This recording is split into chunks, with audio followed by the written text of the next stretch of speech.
The following content contains adult language and humor that is not suitable for viewers under the age of 18. Viewer discretion is strongly advised.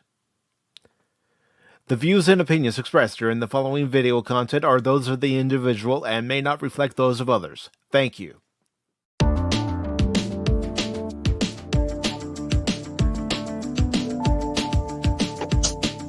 Leave the bears out of it, people. Get away from there. None of that bear stuff. No bears here on Pop Talk.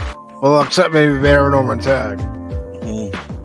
Yeah, here I am at the gaming convention, live, reporting to you. And there's a lot of people that like bears around here. These people.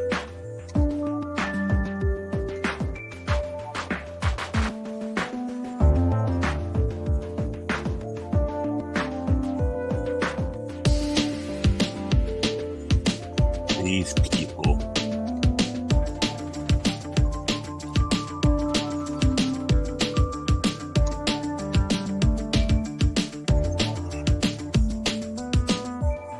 Yeah, except for those that like bears.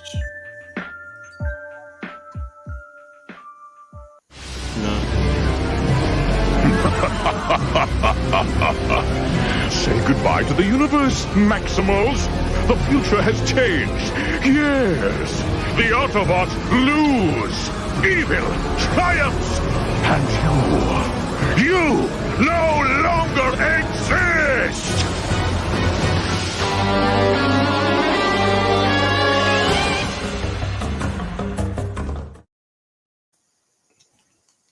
Good morning, good afternoon, good evening, and welcome one and all to this edition of Pacific414 Pop Talk, along with Bear and Orman Tagge. I am your host, Mike. As you heard Baron say, Cash is at a convention. No, seriously, he is at a gaming convention right now. I have gaming coach Cash Money up here. This is what he's like when we're gaming. I mean, just guys, you can do better. Do better next time, guys. Just do better. We need to make better decisions. Okay, coach. Stay together now. Stay together. We are staying together. Where were you going, coach? I saw a box. I saw a shiny thing. Don't go running off now, coach. I thought we were supposed to stay together. Yeah, I mean, come on, guys. I mean, these people, there we go. I'll be Constable Cash now. Constable Cash. Is that any better than normal Cash? It's more constipated with Constable. Hi, I'm Cash Money Clone AI. While the other AI is out, I'm the copy that they bring out and use just to irritate Phil McCracken. And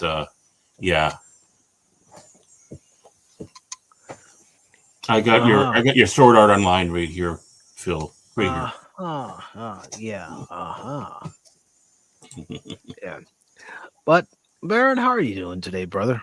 Oh, not too bad. I felt like a freaking pack mule yesterday, and actually the last couple of days, and I'm feeling now. So I need to have the show have a little bit of a physical break. For all the breaking that the long-suffering Mrs. who, by the way, is home, has gone to work, and she's doing a lot better. So, unfortunately, if she's doing a lot better, it means that, the pressure's on me now. It's she got that whip cracking arm working. So every time I turn around, it's like, okay, you forgot this one. No, it's not a honeydew list. It's a little worse than that. Okay, I asked you to move that end table, but I need you to move it a little bit more to the left.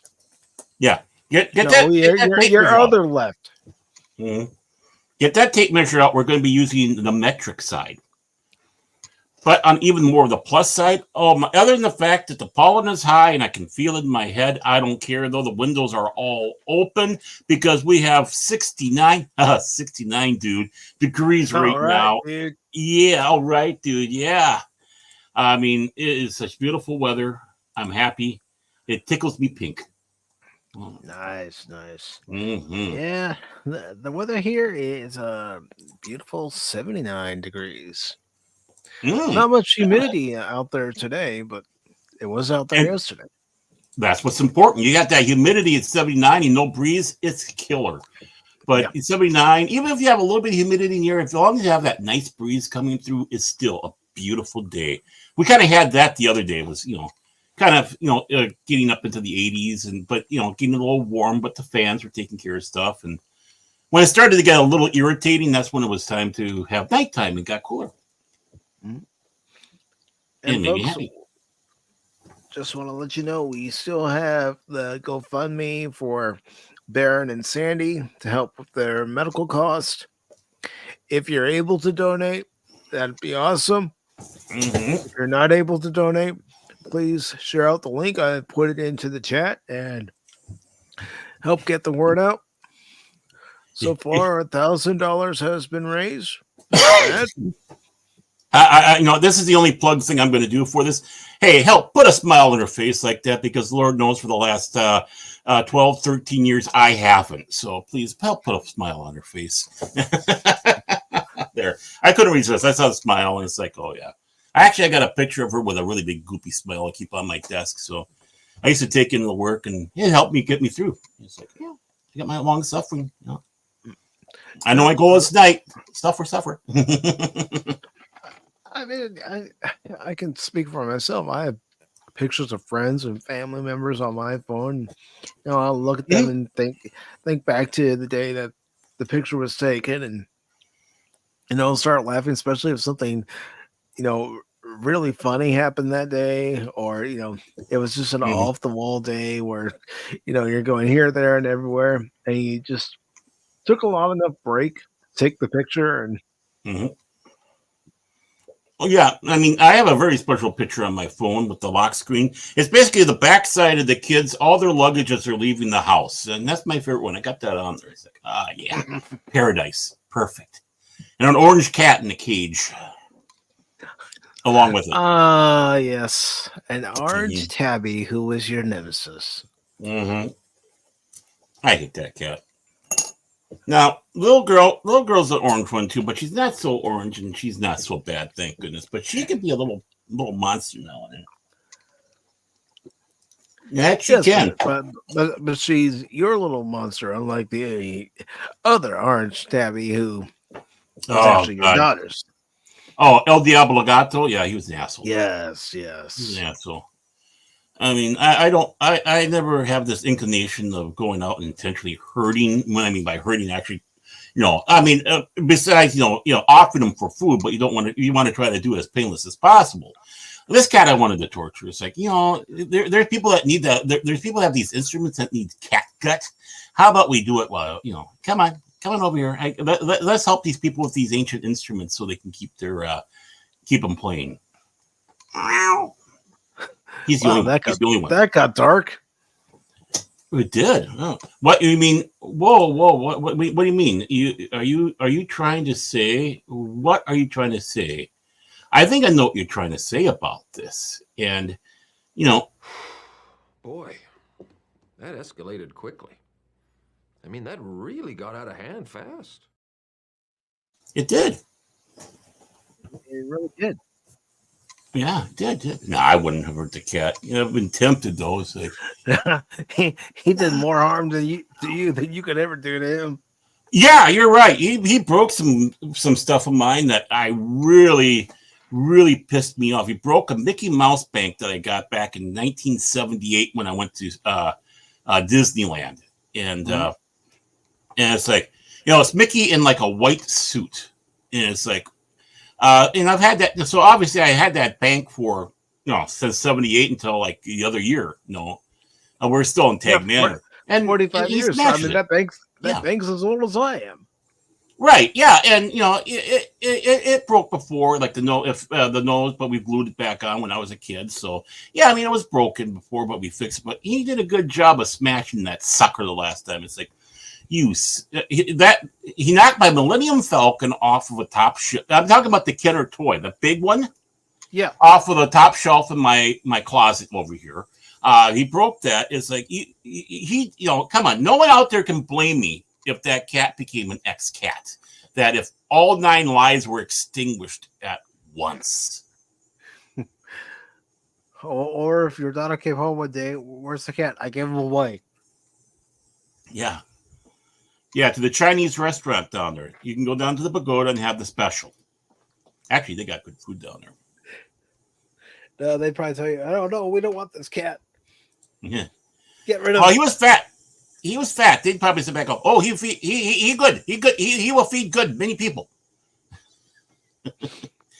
Well, as our racists would say, sorry. Hey, we have fun around here. We make fun of accents around here, don't you know? Oh yeah. If we can't make fun of accents, we make fun of ourselves trying to do an accent because I was a Navy SEAL. Duh. That's my Jesse Ventura. Duh. Yeah, I don't got time to read.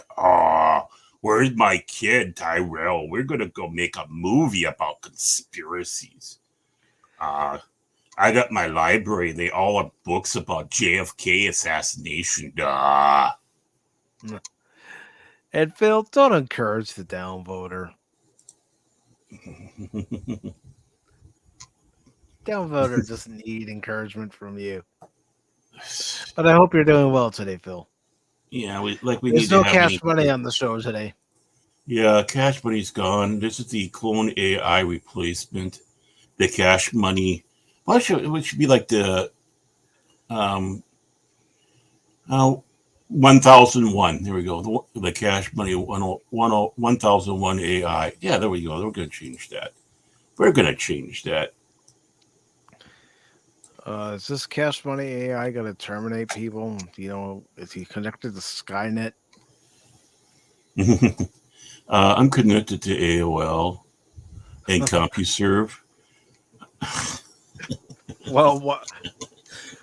I would have said years ago, well, one of those services isn't around anymore, but both of them aren't around anymore. Nope. And I still miss AOL a little bit because, that was kind of the first experience of having a world beyond the BBSs. It's like, oh, wow. But, being able to go into the chat rooms and talk about Star Trek or even, what's going on with the world, and people didn't freak out back then. Oh, I did, but that's beside the point. Yeah. Well, you always freak out. Yeah, it's true. It's like, what are you wearing? What are you wearing? Yeah. I'll tell you what I'm wearing if you tell me what you're wearing. Yeah. And hello to DJ Ronnie G. Nerd. Yes, DJ. Like, he misses aim a little bit. That's why you got to go to the range and practice so you get your aim better. Yeah, that'd be good. I didn't mind it. AOL Instant Messenger. Did I use it? I don't know. I know I went into like chats and stuff like that, and of course message boards. But doggone, I just don't know if I used AIM much. I wasn't that popular. Nobody liked me. Alrighty, I'm kind of like Cash. Nobody likes me. He claims he has friends. I don't believe him. Because I talk about bears too much. Cash Money doesn't have any friends. Right. Mm-hmm. And it's good to see Andy Masterson. Good to see you. Oh, Andy Masterson, how you doing, man? I've been seeing your work.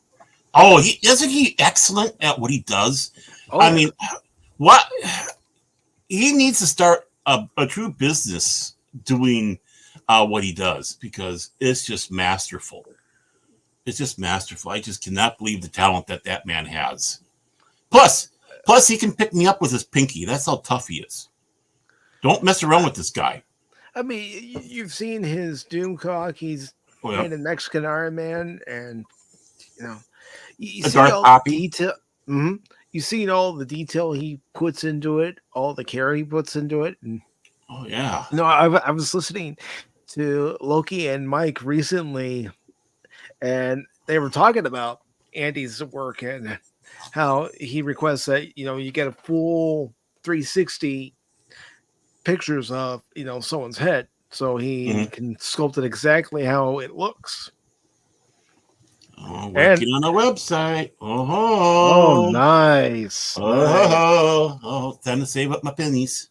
Oh yeah. Oh yeah.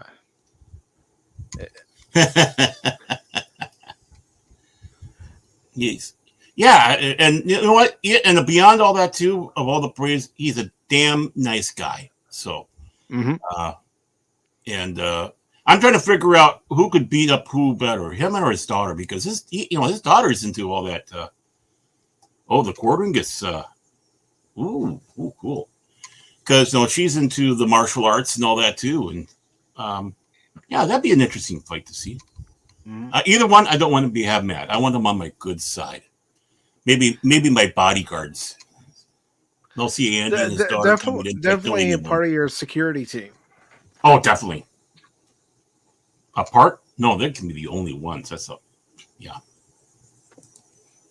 No, but he's a great guy, everybody. If you haven't caught Andy Masterson, please hunt him down. He's with Doomcock, and he deals with a lot of the big guys there. As we said, Mexican Iron Man, the quartering, all that. So, and like I said, all around great guy.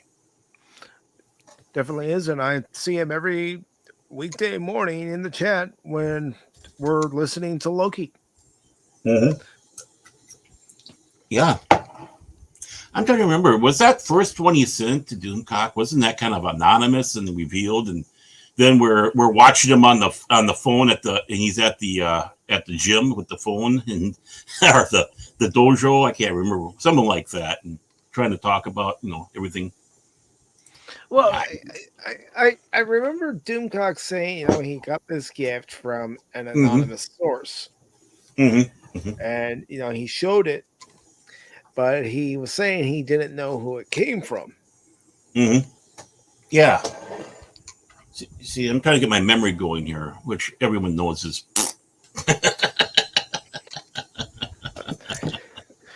Trust me, Baron, we're both getting older. Our memory isn't what it used to be.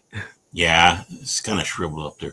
Now we got to do is have DJ Ronnie G do the same thing, but in AI form. So we can always have Cash here. We need more copies of Cash, so when he does get downloaded. No. Hey, at least I didn't say Phil. Oh no, we don't need a Cash AI or multiple Cash AIs taking over the world. Hey, how about Cash as a turtle AI?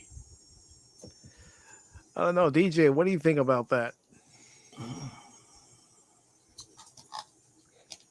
I put my last name on the return address. I had no intention of being on YouTube. Yeah, how did that work out for you?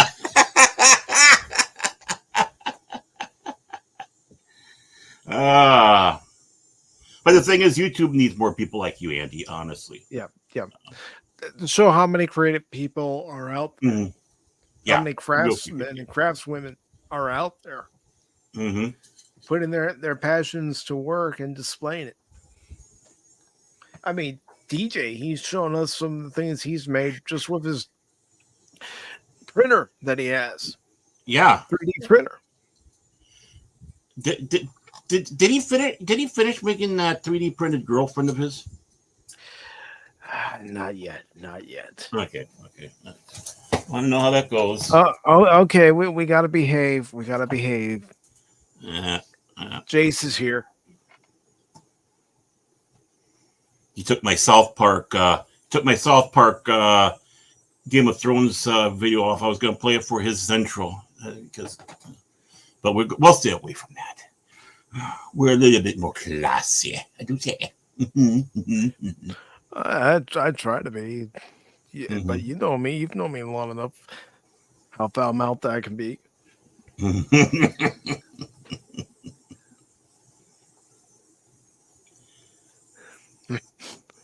All right, we're not going to do that to you then.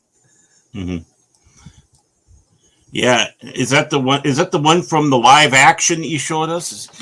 Oh God, that was terrible, man. Well, I have to let me rephrase that. Showed you, but I saw it later because I had to see it. And you were all yelling at me, don't do it, Baron. I know. Yeah, it's like a train wreck. That's Steven, myself. Oh God, get that off the screen. I thought we were going to lose Fats for a moment. I thought that was it. And it's like the last time Fats was ever seen. but I will admit that's probably one of the best highlights in the 3 years that Pop Talk's been going. I would definitely put it up there as one of the best. Yeah.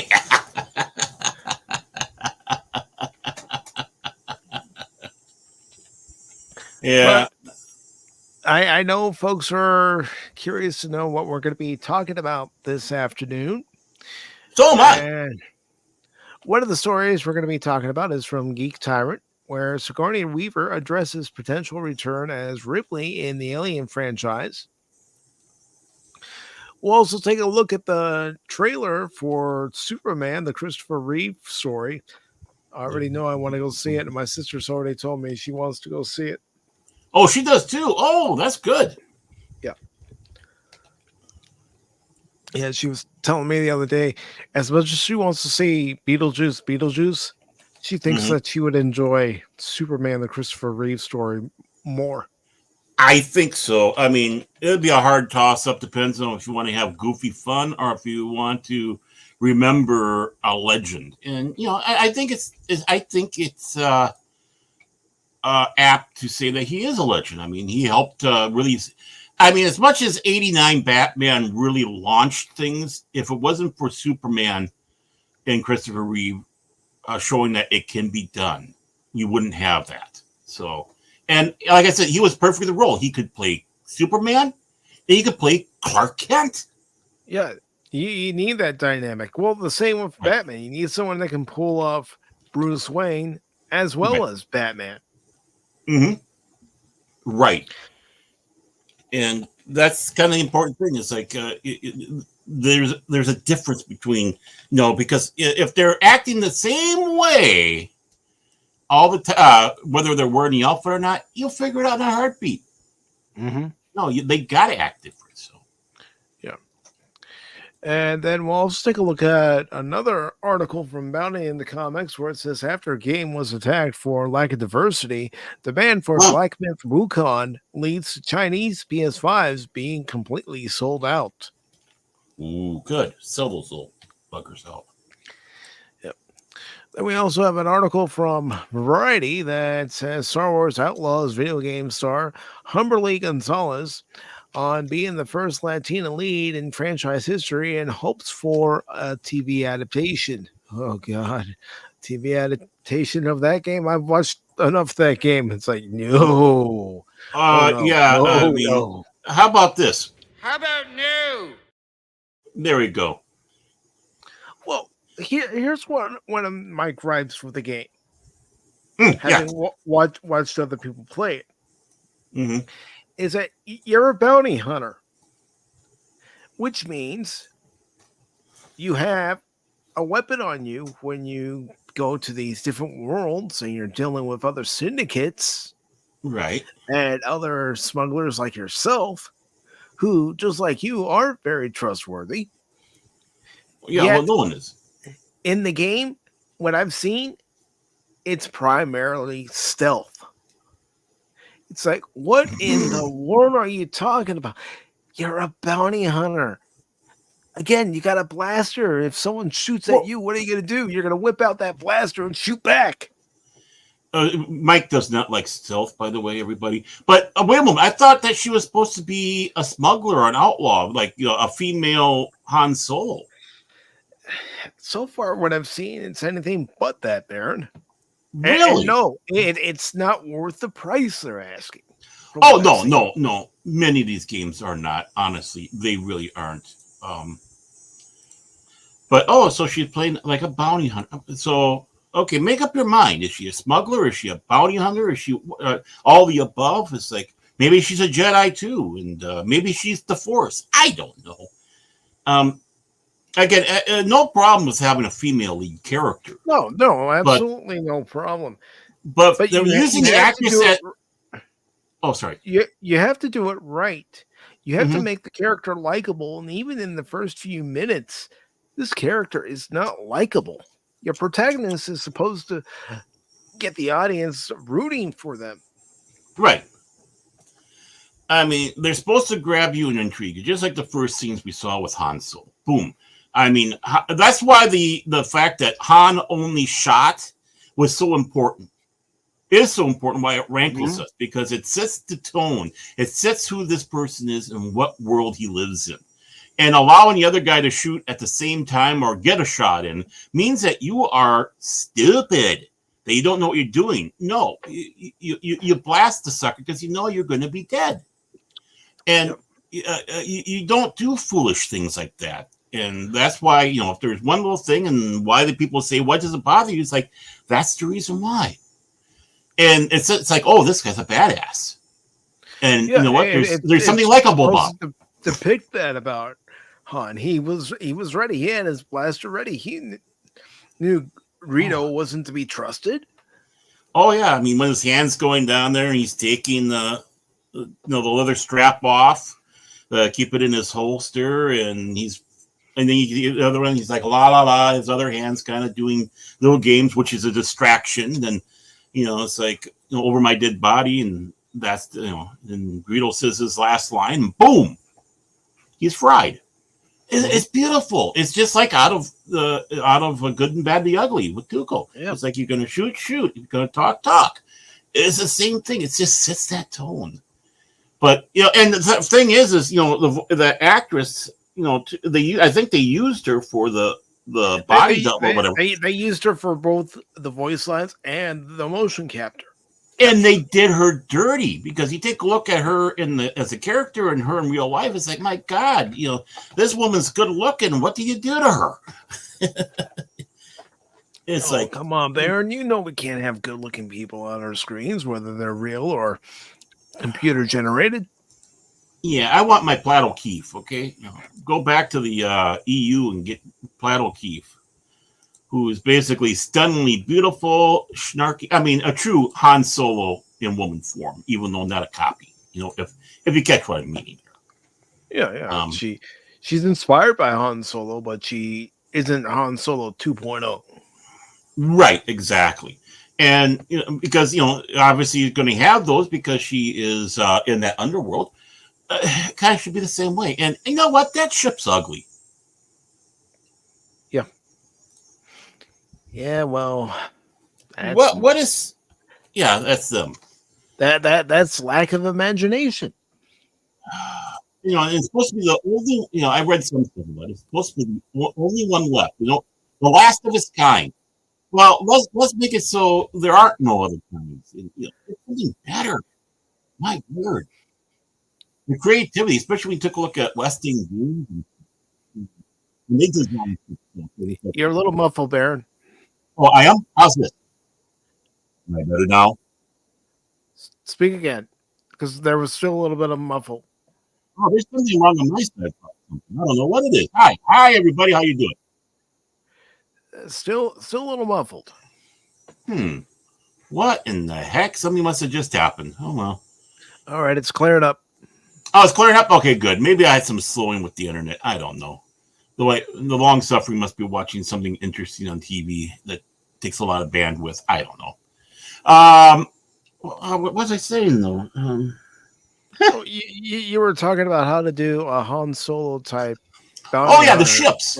Yeah, I mean, you take a look, and even West End Games, they might have put a ship out there that was ugly, but it still fit in what the Star Wars universe was all about. And it's like, yeah, I can see that, definitely. It's like, okay, yeah, that fits.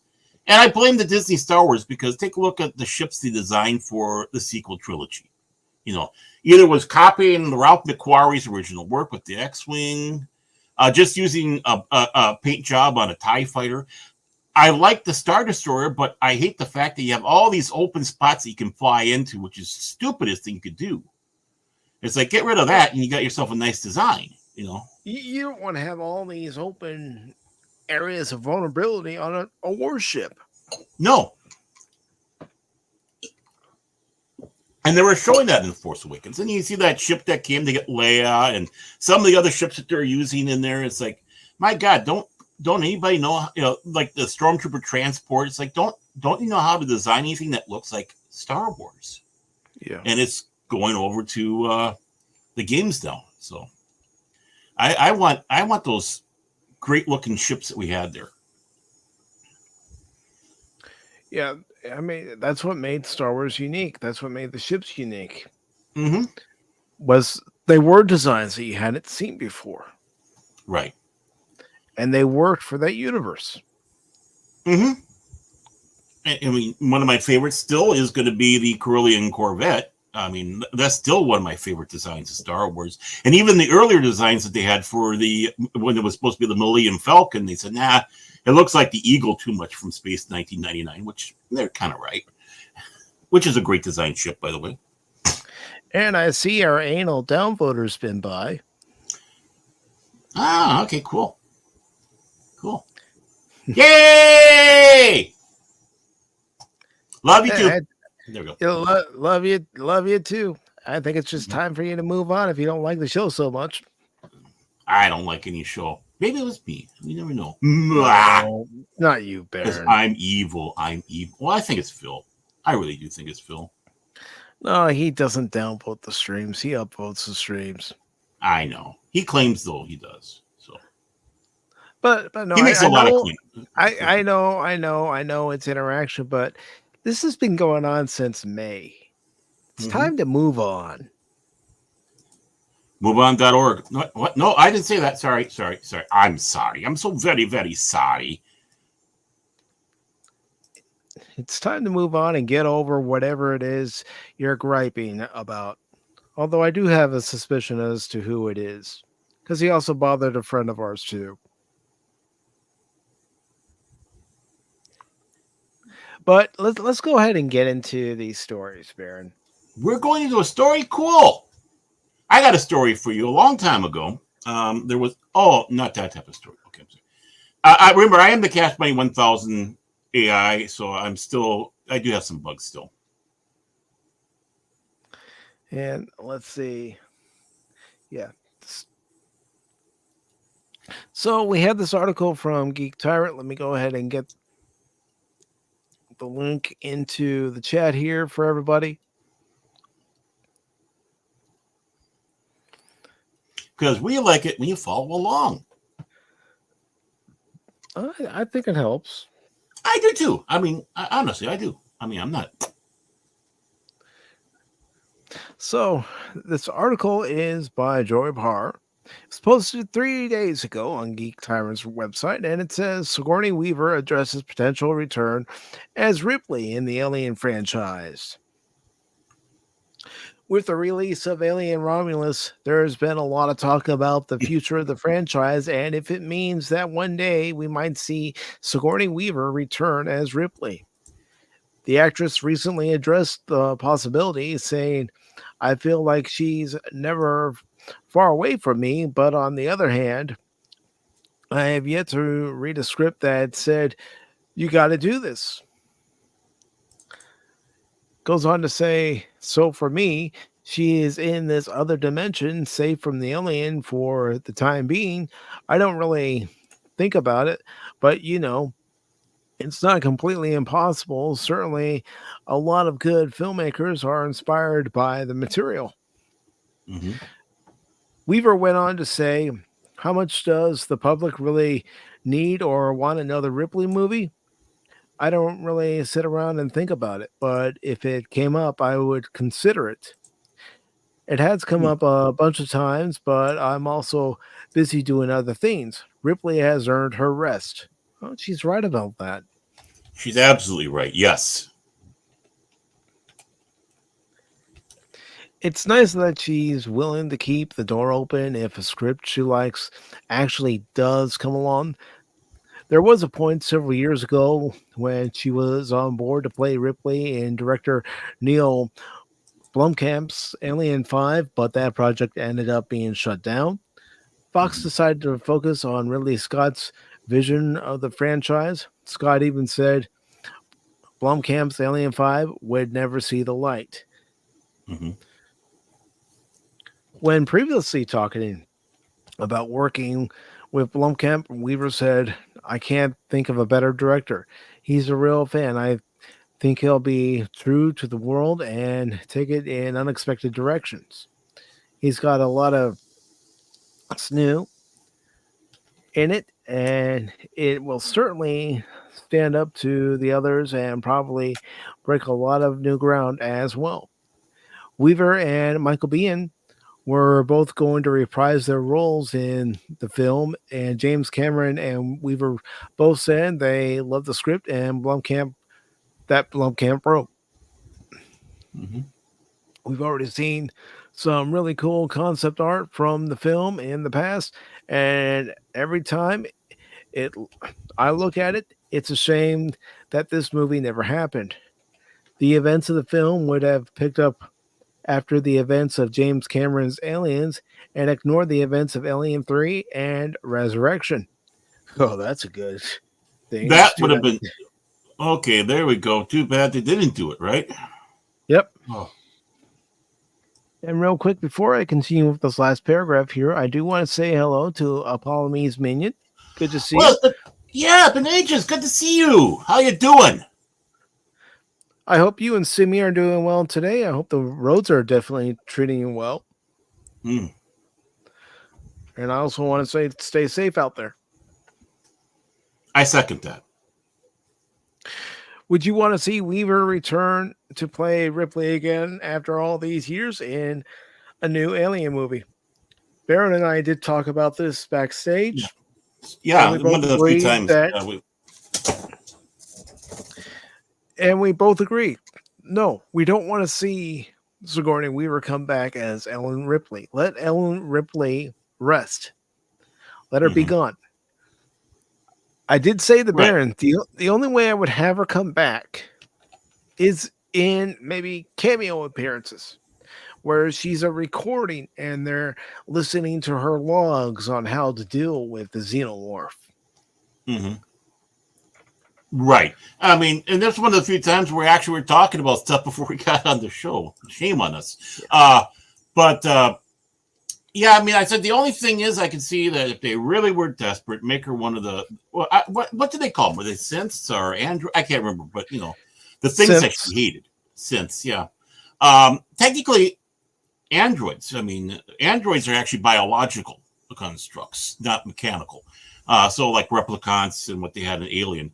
There we go. This little geeky stuff there.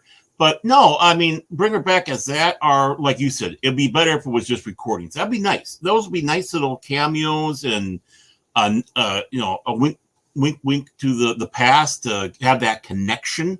Not a member berry. It wouldn't be a member berry because you're not overusing it, but it's just that it gives that connection that you're in that universe and in spirit, she is still with you.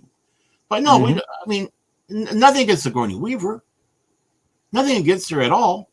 But I think she's kind of the same mind. It's like, why bring the character back? How many times can you kill this character?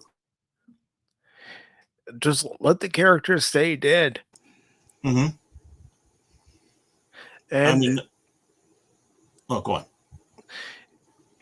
That's another thing that really hurts movies anymore is when they kill off your hero. And what's supposed to be their last film, then years down the road, they want to bring them back. Right. Because they realize without this main character, maybe your TV show's not going to go anywhere. Maybe your film's not going to go anywhere.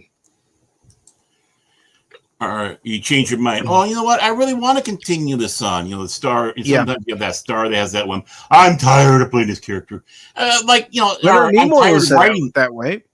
Yep.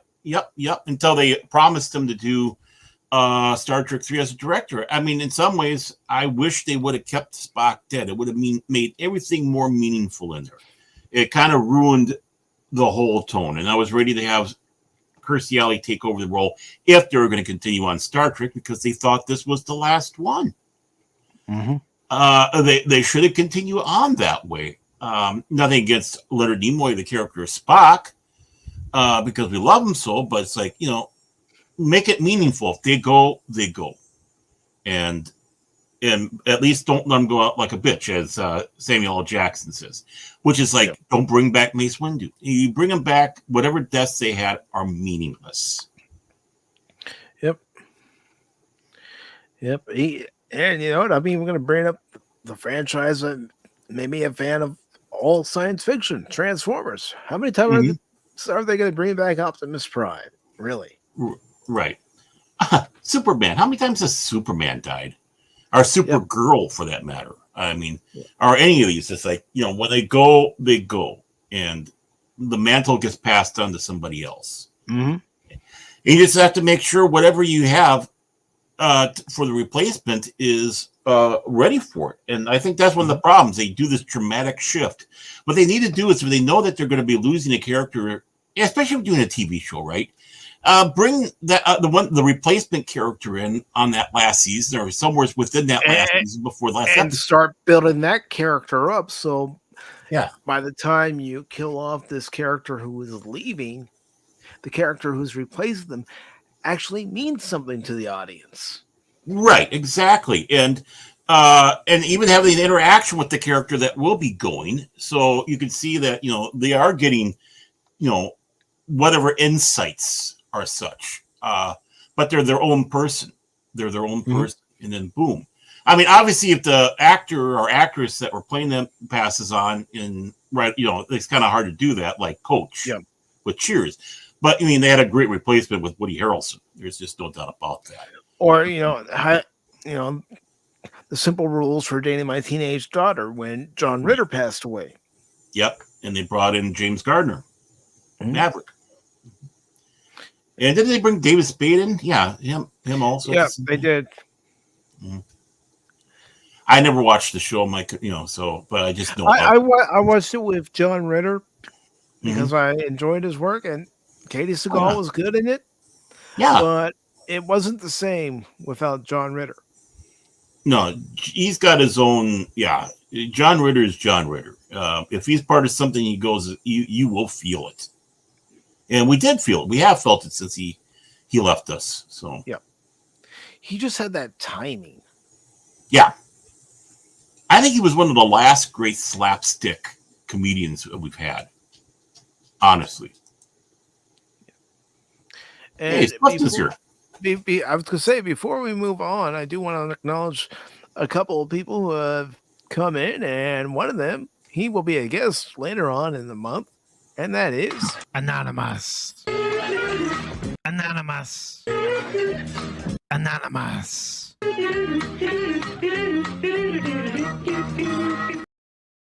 As he proclaims, he's an artificial person. So, that's Cash. Cash is the artificial life. Hi, everybody. Hi, I'm the Cash Money 1000 AI backup. Well, the other AI Cash is protesting at a gaming convention about bear sex. And hail to Clifton 3D. Good to see you, Clifton. And Apollo Mees says, we are doing well. Had an exciting day yesterday because one of the company drivers took out a fire hydrant. I put it short about it. One of the things I love watching. It's funny that she put up there, because watching Bonehead Truckers. I love watching Bonehead Truckers. And what we saw a semi take out a fire hydrant on a street corner as he's making a turn. Remember, swing wide, it's a friggin' trailer, also known as Swift. Oh my God, I forgot how bad Swift is. I'm gonna go ahead and post the link to your channel, Apollo Mees. Yeah. This way, people want to, they can subscribe to your channel and also check out the short. Yeah, these people should do that. All right, I've got your link, and I'll go ahead and post it into the chat on YouTube and Rumble. So there you are, YouTube. Whether you're watching on Baron Orman Tagg's Fandom Legacy or Pacific414, you've got the link, and now the Rumble side has the link. So give Apollo Mees a subscription, you'll really like her content. Especially like Simi Truck Dog. And it's always good to have good folks come by Pop Talk. Yeah. And hello, Leia Rose. Speaking of good folks. Yeah.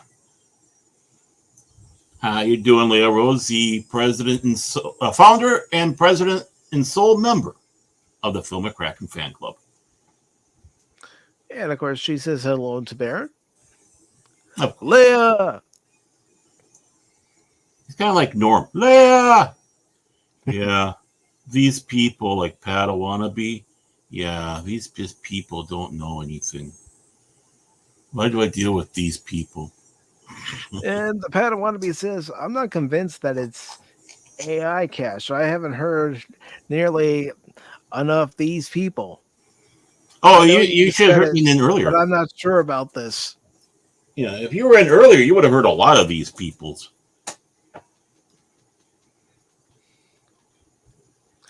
I am like Pandora's box, Baron Orman Tagge. There's hope deep down inside her. All right, thank you, Padawannabe. No, being that Catch is at a convention, I should be going to do this one here. Hi, everyone. I'm cosplaying at this gaming convention. Quit having sex with bears. These people. He's going to kill me when he gets back. He's going to send you a message going, listen, goober. I should set up that's what he calls us, everybody, when he's mad. Oh, yeah. Amongst other things, yeah. What are you goobers talking about? And then I'll usually respond by saying, you heard us. Mm-hmm. Nothing yet. Okay. All right, so... I don't know if he's watching at the convention on his phone or what. Or I think he's protesting in front of WotC. He could be. Yeah. Hello, everyone. Eeyore. I used to always read to the blonde-haired moppet like Eeyore. Or when I was reading the Hitchhiker's Guide to the Galaxy, same thing with Marvin the Martian. I mean, not Marvin the Martian. Marvin the Paranoid Android. Because basically both are saying, brain the size of a planet. Well, I'm not going to talk like Eeyore when I say hello to Big Daddy T-Gap. That's right, Big Daddy T-Gap Steve is in the house. Hey, T-Gap Steve. Welcome. Why does Crypto Coin have a lesser chin? Did he get chin reduction surgery? What? Cash won't do anything to what he quote unquote calls his magnificent chin. Oh, what? Oh my! Whoa! Look at this. Well, I'll let you take over because this is in your area, man. Come on, man. This is all great. Right. Well, I'm going to go ahead and play this for all the new channel members. Thank you, Big Daddy T-Gap. I have come here to chew bubblegum and kick ass. And I'm all out of bubblegum. Wow. T-Gap Steve just gifted 5 Pacific414 memberships. Let's see who got a membership. Hey, how does this keep working out? I don't know. I think he's got. Yeah, there's something fishy here. What the? Wow, Steve, what are you doing to the algorithm, man? And you know who's never gotten one yet? Yeah, Cash. What's wrong with these people? Why don't these people gift me one? But T-Gap Steve gifted himself a membership. Anonymous. Anonymous. Received a membership. Apollome's Minion received a membership. Welcome to Stealth is Optional.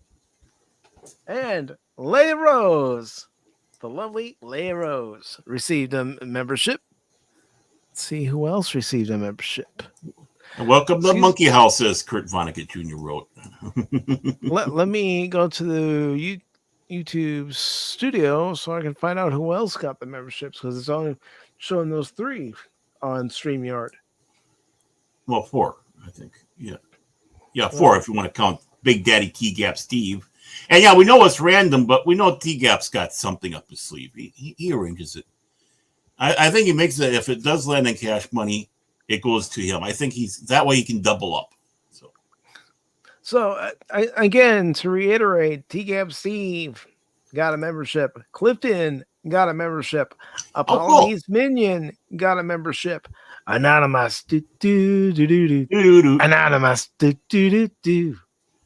And Leia Rose got a membership. Welcome to Stealth is Optional, everybody. Or for some of you, welcome back. Yeah, I think Clifton didn't show up. I do see the thank you from him. So at least he was told. We weren't. Yeah, like I said, I didn't see it in StreamYard, so that's why I had to go to YouTube Studio so I could see who got the memberships. And again, I'm going to go ahead and play another clip just to welcome all the new members in. I mean, why the heck not? You do that. Wow, you sound real enthusiastic about it, Baron. Well, actually, these people. I'm gonna play the other 2 clips because they don't get played that much. Okay. So, to all the new channel members, I have something to say to you from the Klingon Empire. Glory to you and your house. And, of course, this too.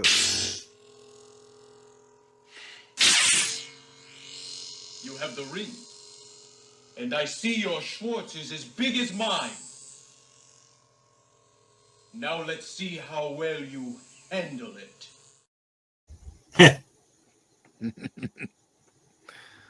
So, just to let you all know who just received memberships. You get early access to any videos that I post. This doesn't include shorts. It's specifically for videos that I post. You get 7-day access to that video before it becomes public. You also get to join the member stream, which typically happens in the middle of the month on the Saturday at 2 p.m. Eastern. So you can join that and we talk about whatever's on your mind. You guys lead the conversation. And then the last Sunday of the month for Stealth is Optional members, you get to join us here on Pacific414 Pop Talk. The topics that we're talking about will be predetermined, but you get to add your voice into the topics of discussion. So there is another thing I just want to say to everybody who just received a membership. And let's see. We're sorry. No. No. I'm looking. I know. I'm kidding. Okay, you do that. You also get tickets to the Amazing Andrews Flea Circus, which will be in Peoria, Illinois, next month on the 15th. So if you can make it, you get special tickets to go to that too. That's the dumbest thing I've ever heard. What? No, I'm looking for a good one to play for them. This is a new one for Cash. You know what? Mrs. Cash. Here. This is a good one. Permission to come aboard, sir. Granted, sir. Granted. And look how they just brush right by me, like I'm nobody. Oh, please. You're not a nobody, Baron. I know. Of course, everybody's saying thank you to T-Gap. Yeah, thank you, T-Gap. Great. He's a great guy. And yes, T-Gap, you've been very generous these last several months. I really do appreciate it, brother. Your support of the channel and your generosity is, completely unexpected, but brother, thank you. Really do appreciate it. T-Gap Steve is always unexpected. You know what? I think T-Gap's been going into Cash's money bin. It's not a liquid! It's a great many pieces of solid matter that form a hard floor-like surface. Ah! See, that's the real reason why he's not here. He hurt himself in his bin. Bin number 2. Hey, big. I realize it's random, you're wrong, but every time Tagge gives memberships and he happens to get one, I don't know. It's a little fishy to me. I hope you're doing well today, you're wrong. Yep. And Tagge says he has kidnapped the algorithm and renamed it My Bitch. I believe it. You beat Cash to it. Cash was going to try to do that. But... And Upon Me says, thank you. DJ Ronnie G says, I want a Starship as an addition to members. Yeah. Don't we all? Don't we all? Yeah, you can have the one from Star Wars Outlaws. There you go. Yes, you guys can probably see all 5 on the YouTube chat. I'm talking about the StreamYard chat. Yeah, the StreamYard, yeah. StreamYard doesn't always show us everything. It's like there was one time Jet Sparks came by and said that nobody highlighted his comment. That's because it wasn't in StreamYard. It was on the YouTube side, but not on the StreamYard side. Mm-hmm. We have a love-hate relationship with StreamYard. We really do. And I second that. Welcome to each and every one of you. Yes. And Ron says, I'm only here for the free stuff. Hey, at least okay, give them those tickets. Yeah, you give them tickets to Honest Andrew's Flea Circus in Peoria, Illinois next month. And there you go. Okay, we'll get that in the mail to you. Wait a minute. Parent, you forgot we're part of the circus. Well, yeah, because I got to bring the dogs in. They're the ones that have the fleas. No, that's not a stipulation, you're wrong. I don't know who told you that. Must have been Padawannabe. No, jeez. Don't bring up. Don't bring that up. Phrasing. Padawannabe phrasing. What does a member need with a star? You know what? That you know. All right. Come on, Padawannabe. All right. Don't you want to start? Padawannabe, you brought it upon yourself. Excuse me, I'd just like to ask a question. What does God need with a starship? Yeah, I want a starship. But you know what I want to see? I want to see this movie that's coming out later on this month. Ooh, Mike's got this. There's a movie he wants. Yep. Yes, I do want to see Beetlejuice, but I also want to see this.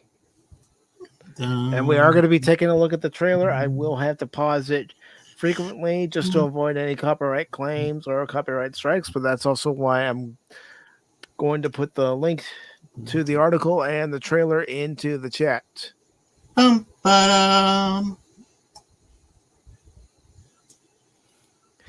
So there we go. And then I'll take a look at a couple of these other comments before we start reading here. Baron, you're supposed to let the dogs out, not bring them in. Circus du Freak? Or what kind of circus? How about a circus of this?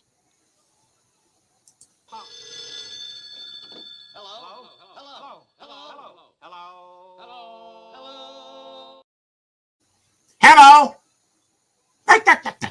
Quiet, you.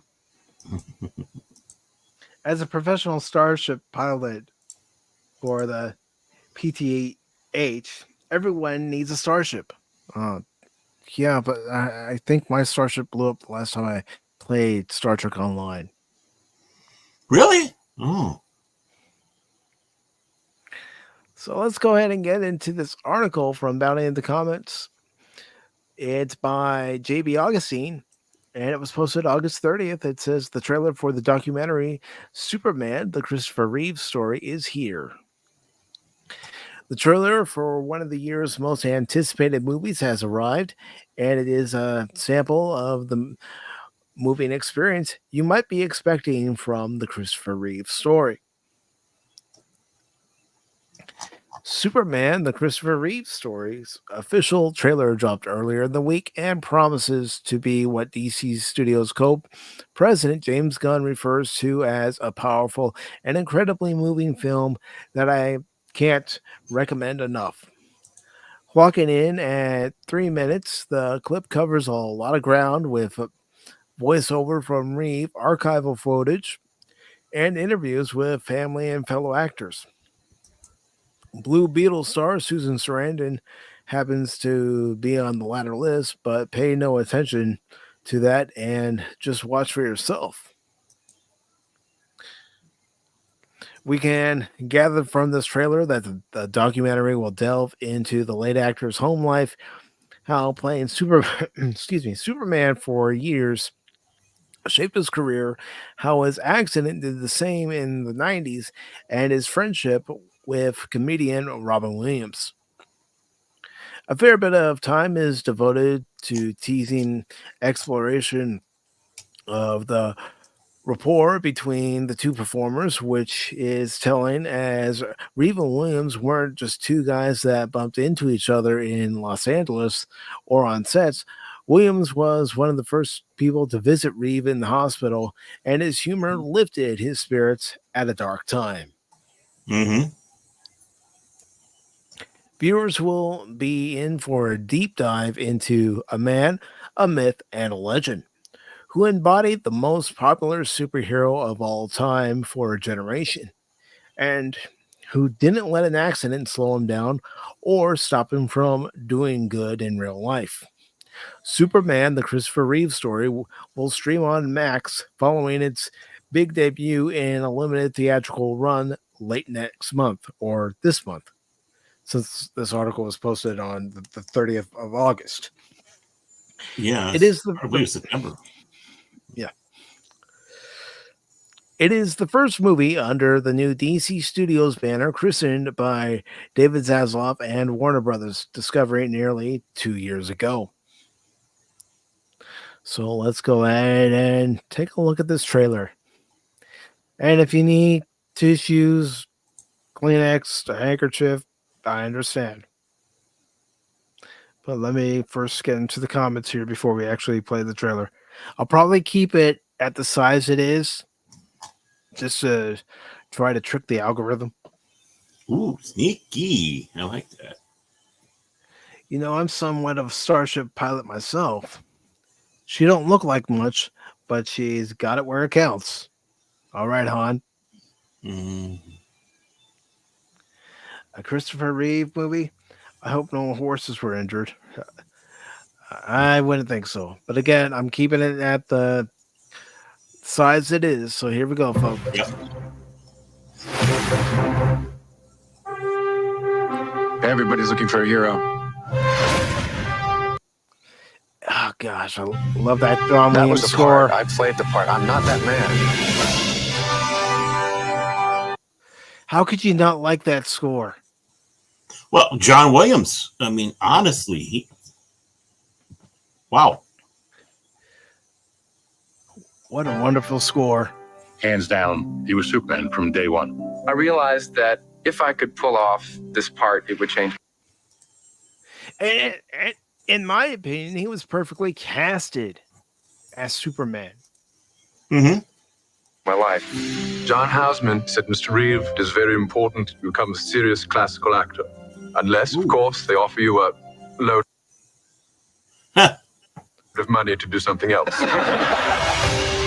Yeah, John Houseman, all right. He convinced me when I first met him that he would fly. Doing things with my dad. It was all about activity and action. Riding bikes, playing soccer.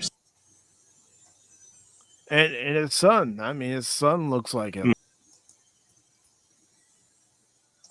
Didn't necessarily slow down. We said goodbye and he gave this wave.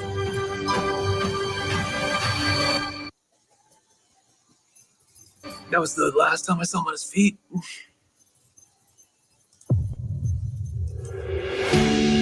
Mr. Reeve currently has no movement or spontaneous respiration. Superman.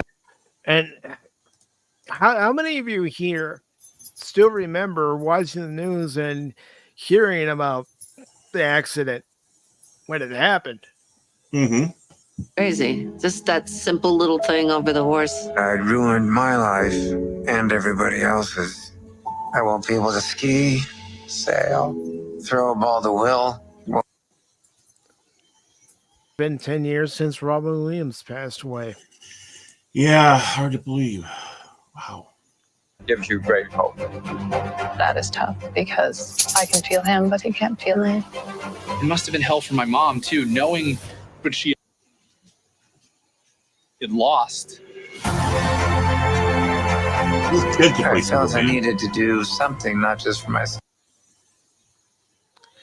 What was that, Baron? His kid could play Superman. Look at him. Yeah, definitely.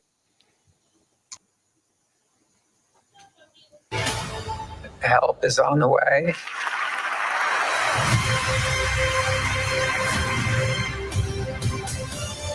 The Christopher and Dana Reeve Paralysis Act. People are literally walking because of him.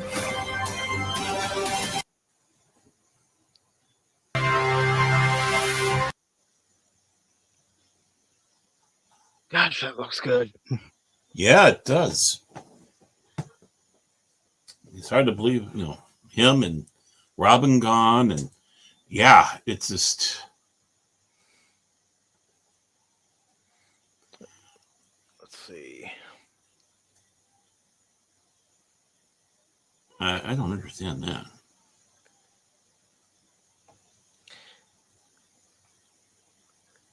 What do you mean by that, Anonymous?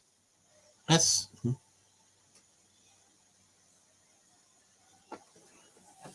Oh. But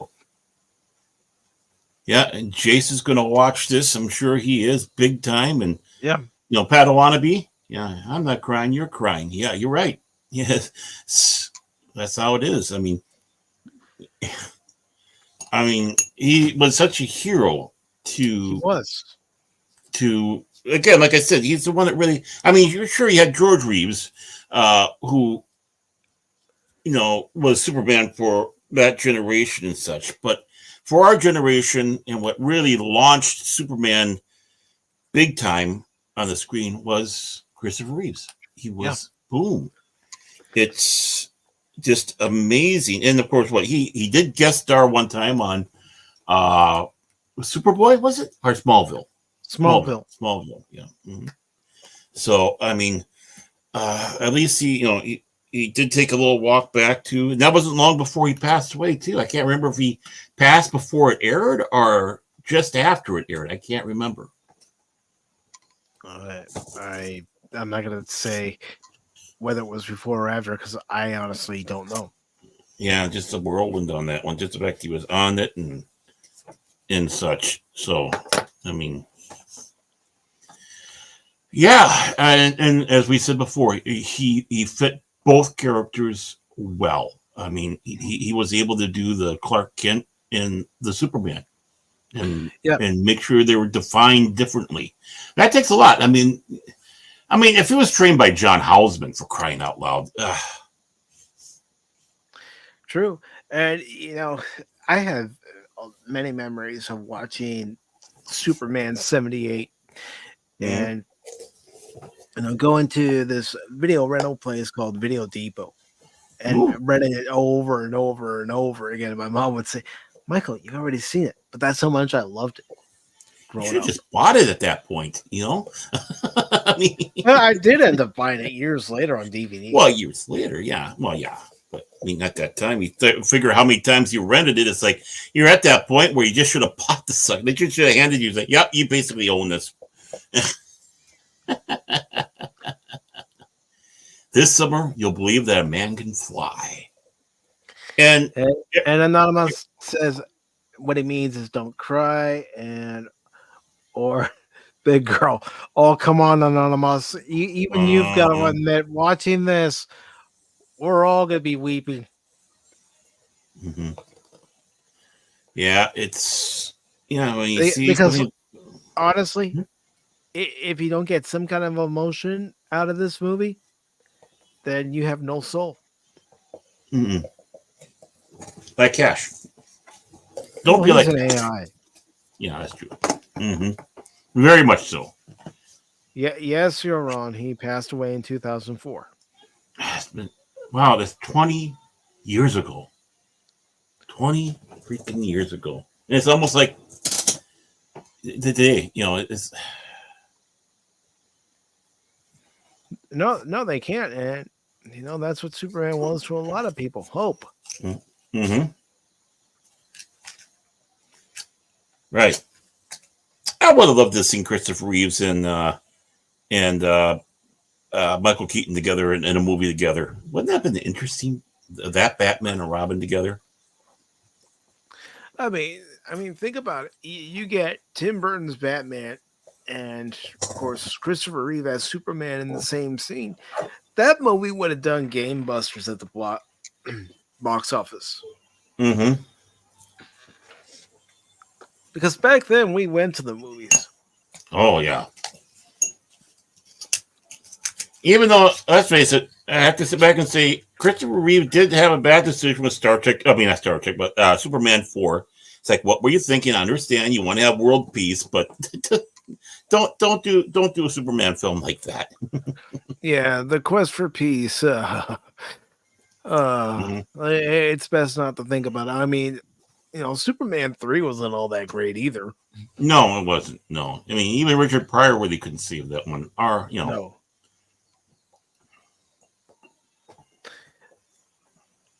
No, and it's a shame. I think if they had a better idea for the story, the movie would have been a whole lot better. Mm-hmm. Heck, you could say that about Superman 4 too. Mm-hmm. But I'm definitely looking forward to seeing Superman and Christopher Reeve story. I'm definitely looking forward to it. Mm-hmm. See, folks, we don't always talk about everything that sucks. I thought we did. No. Despite what the song says, we don't always talk about everything that sucks. What song? You mean this song? Everything sucks. Yeah, that's what they say. Pop Talk's dishing out negativity every single day. Yeah. Yeah, we're always on a rant. These people.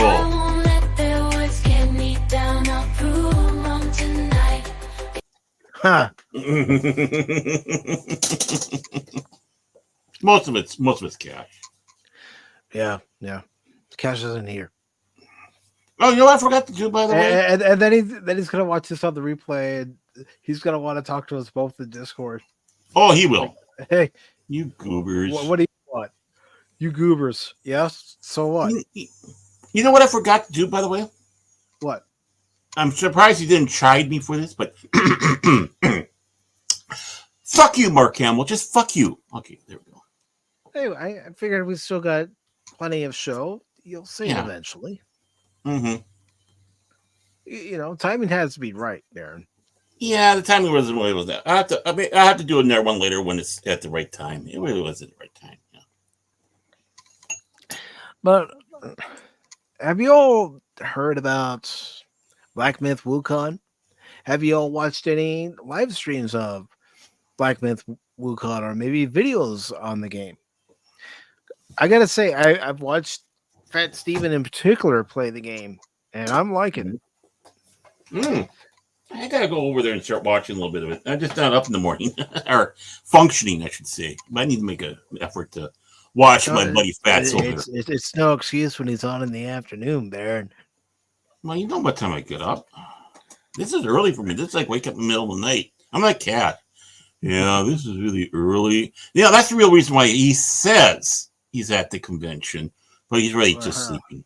Mm-hmm. Oh yeah, like that time he said he was at the convention and we saw that his Steam account was on. It's like, and it says like, you're playing a game. Should I check Steam or? Yeah, I think I should check Steam. I'll go ahead and do it before we get into this story on Bound in the Comics. I want to see what my peepers too. All right. Yeah, you hear that, folks? He doesn't believe me. No, I didn't say that. I didn't say that. I just wanted to have yeah. It's what you did it say, Barrett. It's what you did it say. Well, the thing is I'm busting your chops. I know. Your chops. Ooh, once human. That looks interesting. Okay, where is view my profile? Do I have friends? You have no friends. Oh, Cash Money is online. He is online. Yeah, it says he's online. So is Anonymous. So are you. Yeah, because I just fired it up. Darren. So are you, by the way. The hell you say? Mm-hmm. Spock's not. Yeah. Well, after battling Xenomorphs the other night. Mm-hmm. How did that go, by the way? Sorry I wasn't able to make it. Oh, I thought it went well. I know you had 3 guys, so I didn't feel so bad, so. It went well. We had good matches and we had a lot of fun. Mm-hmm. Of course, I took the most damage. Oh, of course, Mr. Rambo. Yeah, I wasn't Rambo in it. It's being surrounded by Xenomorphs. And then Synthoids. Synthoids and Xenomorphs at one part. How about facehuggers? No. Thank you. Come here, let me give you a big hug. I want to give you a hug. Come here, big guy. Let's see what Padawanabe's saying along with T-Gap Steve. All right. T-Gap Steve is saying, to be fair, Superman 4 was the first time Lex Luthor's big scheme wasn't a big real estate scam. Yeah. Padawanabe is saying, he's saying that it would be pretty cool for Michael Keaton to suit up and be surprised by Diana and Linda Carter appears. I wouldn't mind being surprised by that. Mm-hmm.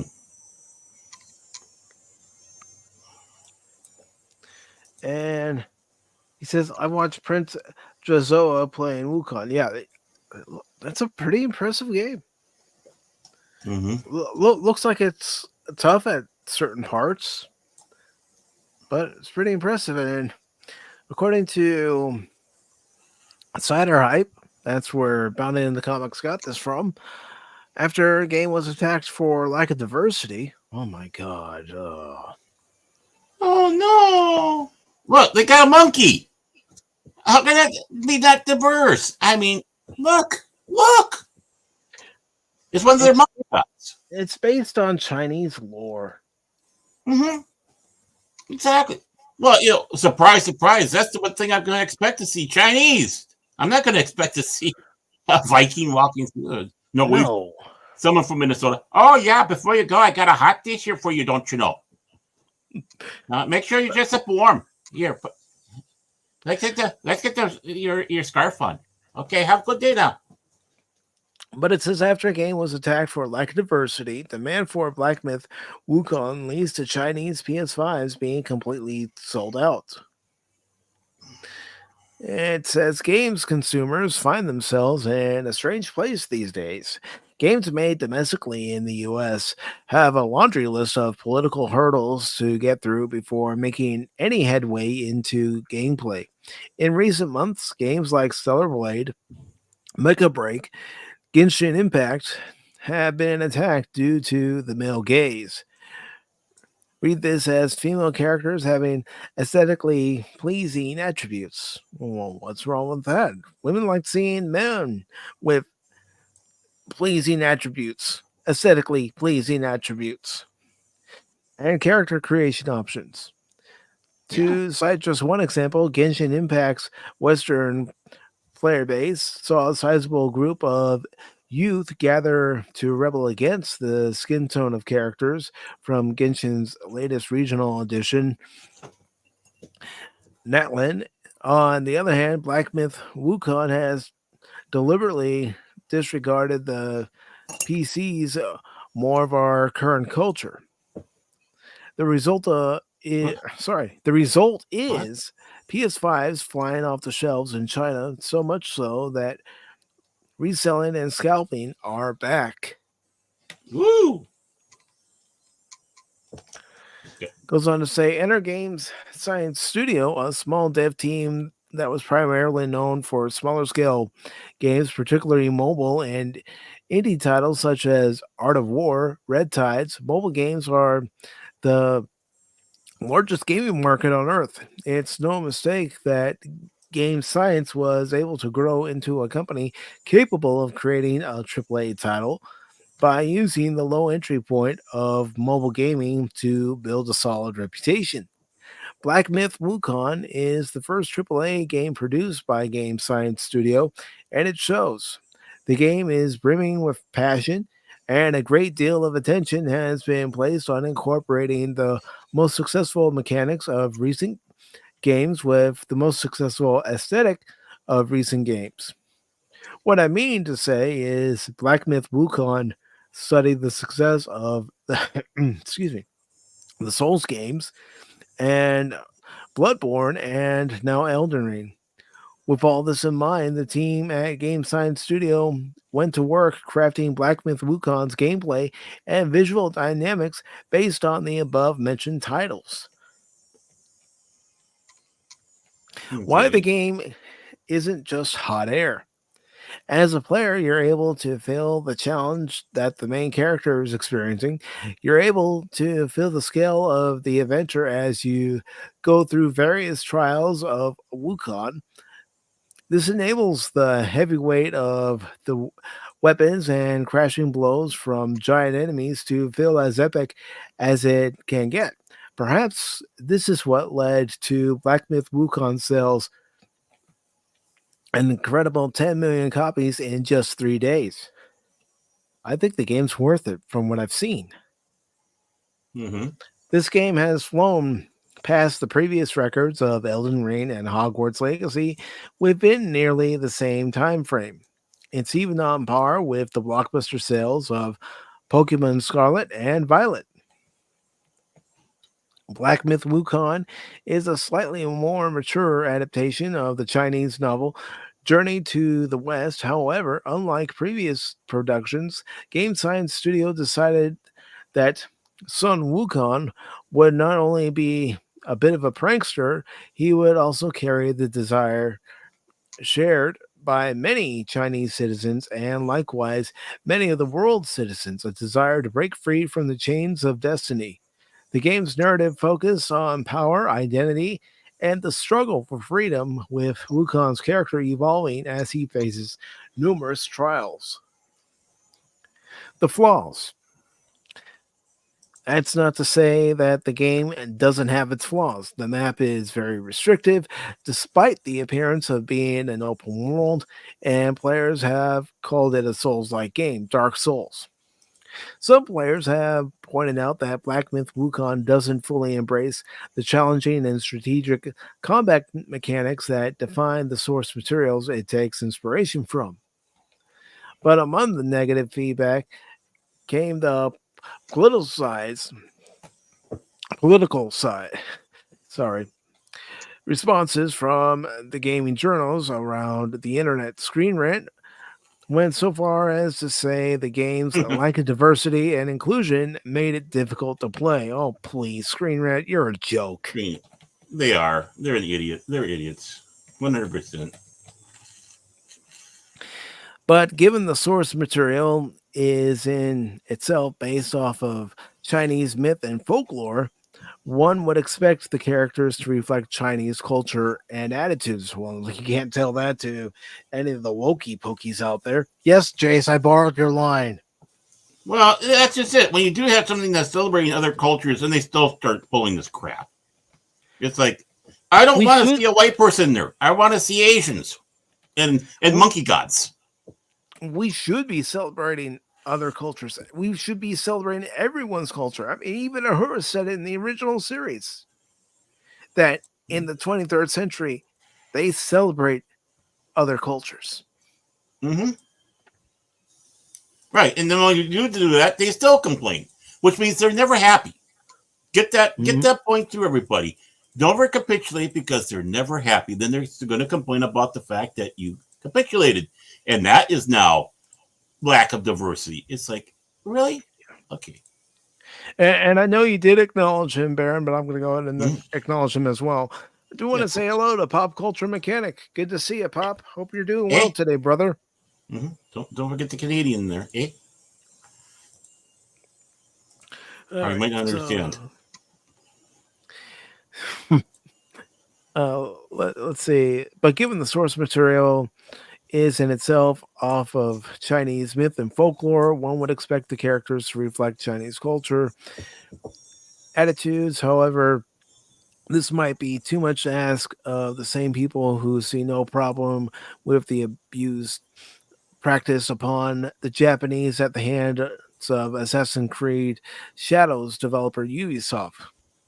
Mm-hmm. And they're also probably the same people who were among the 2,000 some odd people who did the bear sex in Baldur's Gate 3. God. What the fuck? What's wrong with you people? Really, what's wrong? Let's see. Shockwaves across the West gaming strongholds. While Bandai Namco insists that DEI is on the minds of gamers.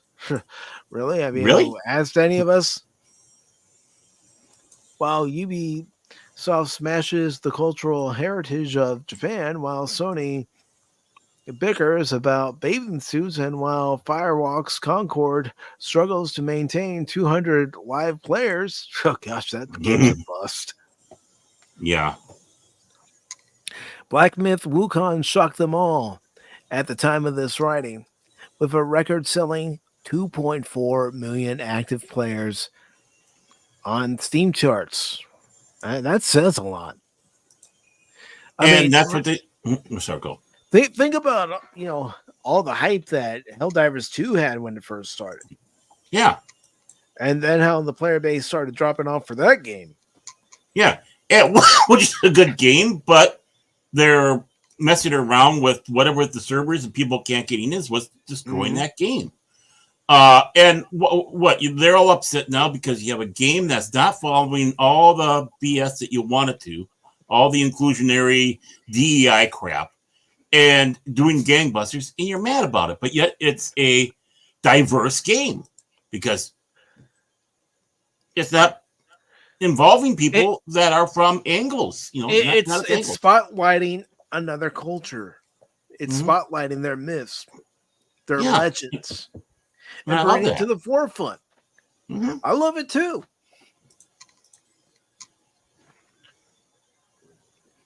As long as they're respectable, are respectful to it.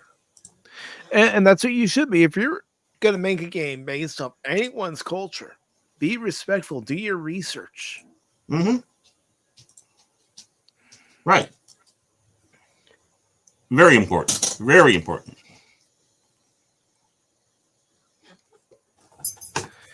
And let's see. You can have Elton John and George Takei dressed like Liberace performing visuals redacted, but it's very gay. And it still won't be gay enough for them. Yeah. Because you can't please these sycophants. Right. Yeah, the one question, when will you be happy and they don't have the quote-unquote end game? Because they'll never be happy. Nope. So quit capitulating to them. Quit bending the knee. Cater to the gamers who want to play the game, enjoy the games. Don't be like Amanda Steinberg who blames the fans because her show was canceled. Well, yeah. The reason why is we didn't want to watch it. And you told us not to. If we don't like it, don't. And then you go out with a music video insulting everybody along with it. It's like, well, who's good? Excuse me. News break here. A little information. That's not how you get people to watch your show or become your fan. No. Yes, I will admit. for those of you that were here at the beginning of the show, I did say to our daily Pop Talk downvoter, well, I know it's not daily, but our twice weekly downvoter to start moving on. But this has been going on since May. It's time to move on. 5 months have passed. Move on. Mm-hmm. I can never move on. Over Macho Grande? I'll never get over on Macho Grande. There are channels that I don't like watching their content. You know what I do? I ignore them. Yeah, that's very helpful. I watch this so you don't have to, folks. No. You're supposed to say I'm a co-host, so you don't have to be. I put up with Mike's crap because, well, you don't want to. I thought it was the other way. You put up with my crap. Like, good. Aaron's sir. He's not going to be somewhere else. Unfortunately, Cash is on the loose. Yeah, I mean, come on. Why do you have to put bears in there? Why bears? He's got that sign out. He's wearing a robe, like some Old Testament, like some Old Testament prophet. And Anonymous says, I won't be ignored, Mike. I don't ever ignore you. Whenever I see you in the chat, I say hello. I talk to you. Who? Heck, who checked up on you a few weeks ago because he hadn't seen you in a while to make sure you're okay? Who? He knows. He knows. He knows. I never heard this Animus. There's many games that have all Asian cast on Game Pass. I don't hear anything about them. It's like when GTA was the number one enemy for violence in games, and GTA was very borderline compared to other games. Yeah, but at the time, you had the groups that were up in arms about it. The parents groups and. Oh yeah. Well, when kids are playing games where you get to have a prostitute, then you can run them over afterwards and take the money. I can understand why they got a little upset. It's like, well, they're teaching Junior. And T-Gap Steve says, "Bros the game." Oh, you get God. points for playing grab ass, and each time you add to your body count. I thought it was Feed the Elephant. They're playing a game they called Feeding the Elephant. And the article finishes up by saying, time and time again, we see that the best formula for success is focusing on what the player will enjoy about the game, not what the hyper-politicized social media mobs will think of it. Black Myth Wukong broke records because of the desire to fulfill expectations of gamers, rather than the desire to talk down to us, which is what a lot of media is doing nowadays, is talking down to us. Right. Acting like we don't know what we want when we do know what we want. Why do you think Deadpool and Wolverine's been a success? Because it's given us what we want. Yeah, a movie where we fun. can go in, have stupid fun, and forget about what's bugging us in our normal lives for at least 2 hours plus. Mm-hmm. Ooh, 2+ hours. Ooh, wow. But yeah. And you know what? I know one thing. When this game goes on sale, I may add it to my collection. We'll call you Monkey Mike. It's Monkey Mike. He's out there playing the game. Woo! He's rambling it, folks. Remember, he doesn't like games with stealth. In that game, you can't rambo it. You have to use strategy. You can't just go in there ready to fight. You got to watch the pattern of the enemies and then adapt quickly. Well, rambling is a strategy. I'm not saying it's a good one. Works. Yeah. Well, when I was using stealth at times in Arkham City, I wasn't doing so well. But then when I went, screw it, I'm going in there. I actually did better than I thought I would. Which, of course, validated him, and now he's back on his rambling kick. Why do you think one of the levels for memberships is stealth is optional? I know why. Because stealth is optional. Exactly.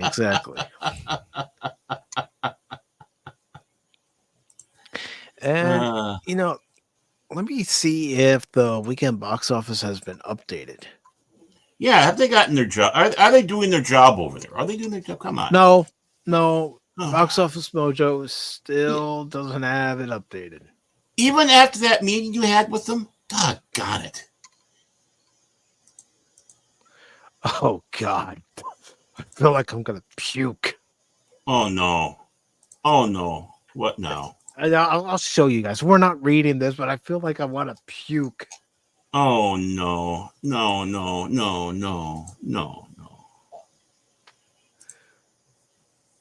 Look at that headline.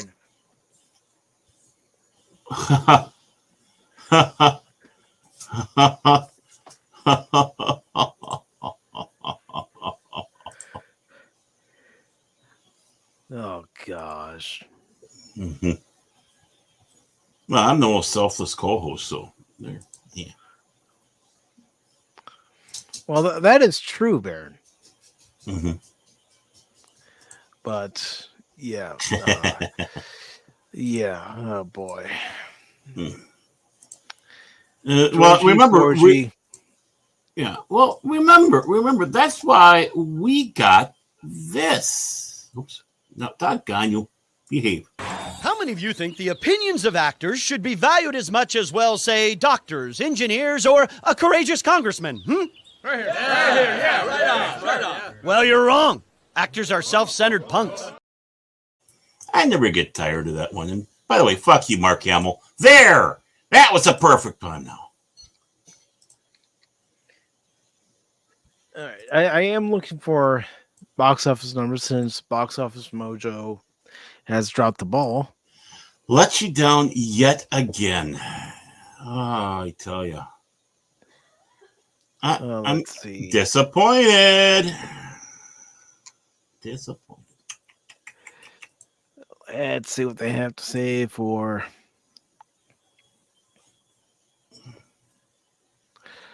Here. All right. Well, is this updated for the entire weekend, or is it just updated for Box Office Mojo not being ready? You know, this gets Mike going. You know what really grinds my gears? So, what were the box offices? It stinks. Yeah, that's exactly it. I mean, didn't do too well today. It's got totals for all different movies throughout the summer on Deadline right now, but they don't have just this weekend posted yet. Oh, but didn't you get the memo from YouTube? We're supposed to call it on a live line because we're not supposed to use that word on a live line.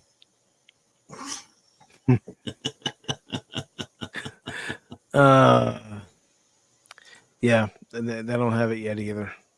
Mm. So either we'll talk about it or we won't. Just depends on when it's updated. Well, they're not probably out because they're not good and they're crying and it's like, we can't let these out. They're going to mock us on Pop Talk. The power that we have. TGAP Steve says it's because of the company you keep, Mike. They know you're using their information for no good, like those darn kids with their rap music and marijuana cigs hanging out of the corner. What? I'm not using their information for evil purposes. Well, you are Doc Pop, so they worry. Well, yeah, I think we all shouldn't have to worry about Star Wars Outlaws ever becoming a live-action series, but it is current Disney, so you never know. Well, that's true. You never know. They just need to learn a lesson from the Acolyte and say, okay, all right, we're done. But they're not. Well, I mean, at least let's take a step back and reassess everything. I mean, you know, breathers are not a bad thing. It really isn't. You know, just to take back, get a breath. When you're overpowering and just in general, it's not a good thing. People get, after a while, the quote-unquote fatigue, which is, I think, an honest problem that's happening right now. On one part, the other part is that what they're putting out. Basically, you have to say it stinks. I mean, I mentioned it several times here on Pop Talk that was one of the things that Star Trek suffered from in the 90s when you had the end of Next Generation, you had Deep Space Nine starting, and at the same time, the Next Generation cast was going into movies, so you had that happening. Then you had Voyager and Enterprise. So you had all the Star Trek, whether it be on the small screen or the big screen, and no break. No, not really. Nothing, no anticipation. I mean, no. Oh, I can't wait. It's like every time you turned around, there was something Star Trek. And unfortunately, it got us fatigued. They did the right thing. They pulled it back a little bit, but then they did the wrong thing. They gave it to Abrams, and then they gave it to Kurtz. Well, here's the thing. Enterprise ends in 2005. Then in 2009, you have the first Abrams movie. So you really didn't have that long of a break. No. But you got a film that was going to go for the trendies. And look what it did. Yeah. And, there are episodes of Enterprise that suffered because, they'd been going for almost 18 years. And episodes of Voyager suffered too. Yeah. Because they would recycle some stories that we'd already seen on Next Gen, the original series, DS9. And yes, they did recycle some of the same stories over and over again. Right. Well, I mean, honestly, let's be honest about it. Star Trek... Mouse, why are you in front of my microphone and all that? I mean, let's be honest. Star Trek: The Motion Picture was a recycle. I mean, that's my big complaint about Star Trek Motion Picture. It's like you had to recycle a couple episodes of Star Trek, the classic ones, to do this. Couldn't you have been a little bit more original? Which I think was one of the biggest problems that they had with Star Trek: The Motion Picture. Obviously the slow pacing and such like that didn't help, and it wasn't a finished film when it came out. No, it really wasn't. Because the film cells themselves were still wet. They were even rushing to try to get the special effects done in time for the release, and they didn't even finish those up necessarily either. So and it showed a little bit sometimes. So. But the thing is they were basically rehashing some ideas from the old series.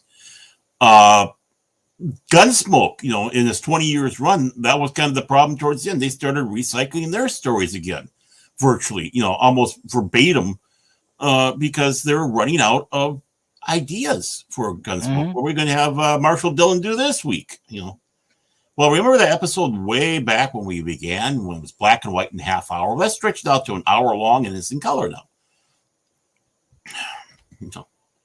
And that's what they did. And unfortunately, for any long-run series, you do run into relapses, as I like to call them. You relapse into the same plot. I mean, think about how long any of the Law and Order series have been on. Oh, God. And how many times they've repeated some stories just by changing the names of the characters, some of the situations, but it's still the same story they've told many times before. Right. It starts coming to the point that, maybe we need a little bit of a break. And it's not getting down on anybody about that. It's just a natural thing. After a while, everything needs to have a little bit of a break. So... Well, a little bit of a break, let everybody, relax and reset. And then, come with some new ideas. Then several years down the road, relaunch the series. I don't think this show is going to really ever, if they're going to do this show, well, we haven't read the story yet, but I don't think it's going to see the light of day myself. And I'm not being mean. I'm just saying I don't think it will. It's just not with some of the feedback it's getting from people that have played the game, and it's not positive feedback. And I was even watching a video the other day where someone was winding down by Disney said this game isn't great. Which I'm sure Disney hated. It's like, well, blew you out here. We gave you all this stuff, and why are you saying negative things about it? Because they're hoping that everyone would be in their pockets if they did that. We'll suck up to you guys. Yeah. It's not going to happen. So let's go ahead and get into this story by Jennifer Moss. Is she related to you, Anonymous? I think this is Nom de Plume. Nom de Plume. He works for Variety. And TGFC says, oh, they said Latina, not Latinx. Cancel them. Bigot phobe. Yeah. That's how they act. That's how they act. Mm-hmm. And while you're at, go ahead and say that to Mexican Iron Man. Oh, that is not something I even want to try to do with a 10-foot pole, even a 20-foot pole. I've heard him on some rants. Oh, yeah. It's like, okay, Mike, I want you on my side, not fighting against me. Mike, do you think you're going to lose against Mexican Army when he gets fired up? Yes. Mm-hmm. And it's good to see the long suffering. Oh. Yeah. Where's Cash? He's at a convention complaining about bears. Bears. Why do you have to put bears in this game? Why are they having sex with bears in this game? Stop it. You people quit playing this game. Oh, I should put the Cash thing up while I was at it. There you go. Stop doing it. Stop doing it. Bears are not for loving. Anonymous says the character in the game is supposed to be Latinx. I'm going to say something really, really honest here. I didn't realize that the actress and the character is supposed to be Latina. I didn't realize that, and they're making a big deal. It's like, my attitude is, I don't care. Can they do the job? Is it going to be, I don't care. Why is this a thing? Honestly, especially now in 2024, why is this a thing? It shouldn't be a thing. I thought at one point we were moving beyond all this bullshit. I thought so too.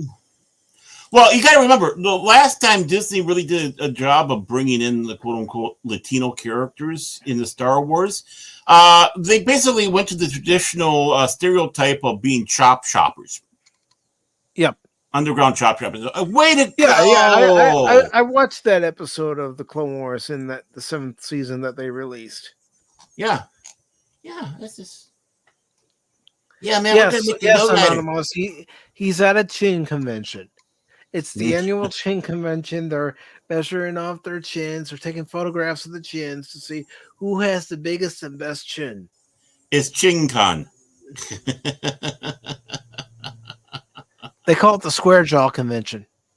Square Jaw. Okay. Well, he's getting ready because J-Lo's loose on the loose there. He's got to make sure she's taken care of. So. Yes. She likes those chin guys. So let's go ahead and get into this article by Jennifer Moss.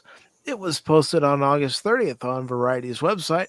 Star Wars Outlaws video game star Humberly Gonzalez on being the first Latina lead in franchise history and hopes for TV adaptation. Well, I got the perfect thing for that one. Oh my God, who the hell cares? Thank you, Peter. Ubisoft and Lucasfilm's open world video game, Star Wars Outlaws, launched Friday, giving fans of the Galaxy Far, Far Away. Yeah, launched Friday, but it was also available in early access for those who Mhm. pre-ordered it. And guess what happened? They Ubisoft got released this. a patch and it erased all their progress, and they have to start all over again. Oh, that's right. Yeah, I forgot about that. Way to go. Well, Hmm. what a big fu to those who paid for early access to play the game, saying, "Okay, we got this new patch. You know, all that progress that you made. Guess what? You got to go back and do it again." Yep. Start all over. Losers. But anyways, it says launch Friday, giving fans of the Galaxy Far, Far Away a chance to play a new character, Cave S, voiced by Turret and Star Trek Section 31 star Humberly Gonzalez. Well, the latter of those two I will never watch, and Turret, I probably won't watch that either. Mm.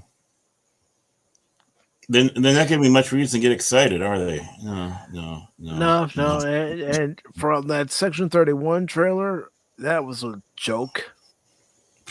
I haven't seen it. And the reason why I don't care. I was gonna say I can pull up the clip I made of it. I just No. haven't posted The it. clip you made? Oh, okay. You made a Yeah. clip. To Cash and Jace and I reacting Mm. to it a couple weeks ago here on Pop Talk. The blood vessels popping, all the good stuff in life.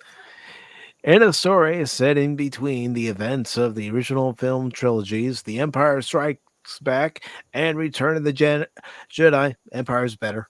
Empire is far superior. Wow. This You made new Ewoks cry. just a bunch of teddy bears.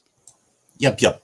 Oh, what bear? Bears? Yep, nub. Oh, yep. Oh, now you're getting cash. They have bears in Star Wars now. I bear protest. They've been their cast since 1983. Mm-hmm. The new lead isn't a Jedi or a Sith, a rebel or an Imperial sympathizer. She's a scoundrel trying to survive the crime-ridden Star Wars universe with little to no knowledge of the crime syndicates that rule, and no one but a little sidekick companion named Nix to help her out. Yeah, usually I nick myself when I shave.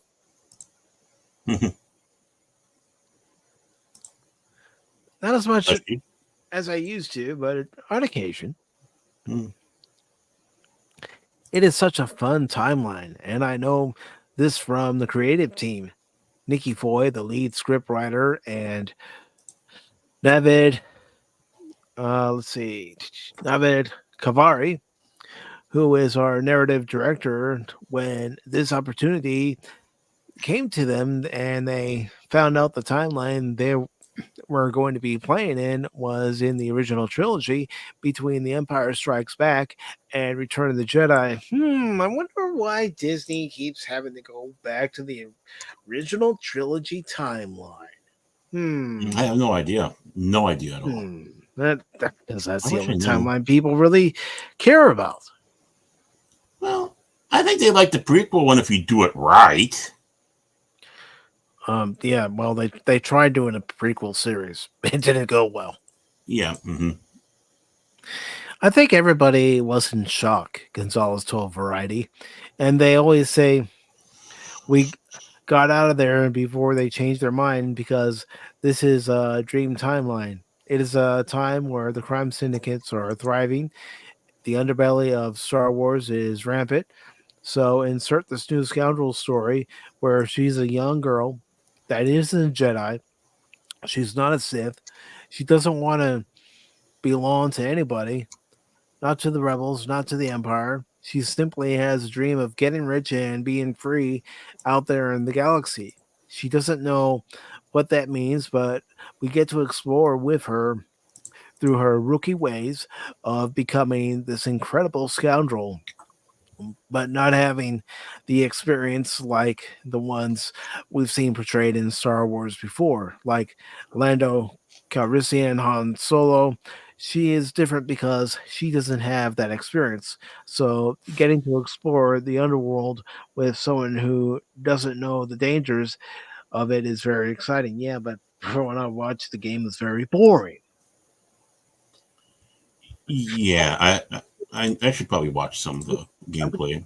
And I'm going to send Nix to distract the guards instead of, using stealth myself, trying to hide as best I could.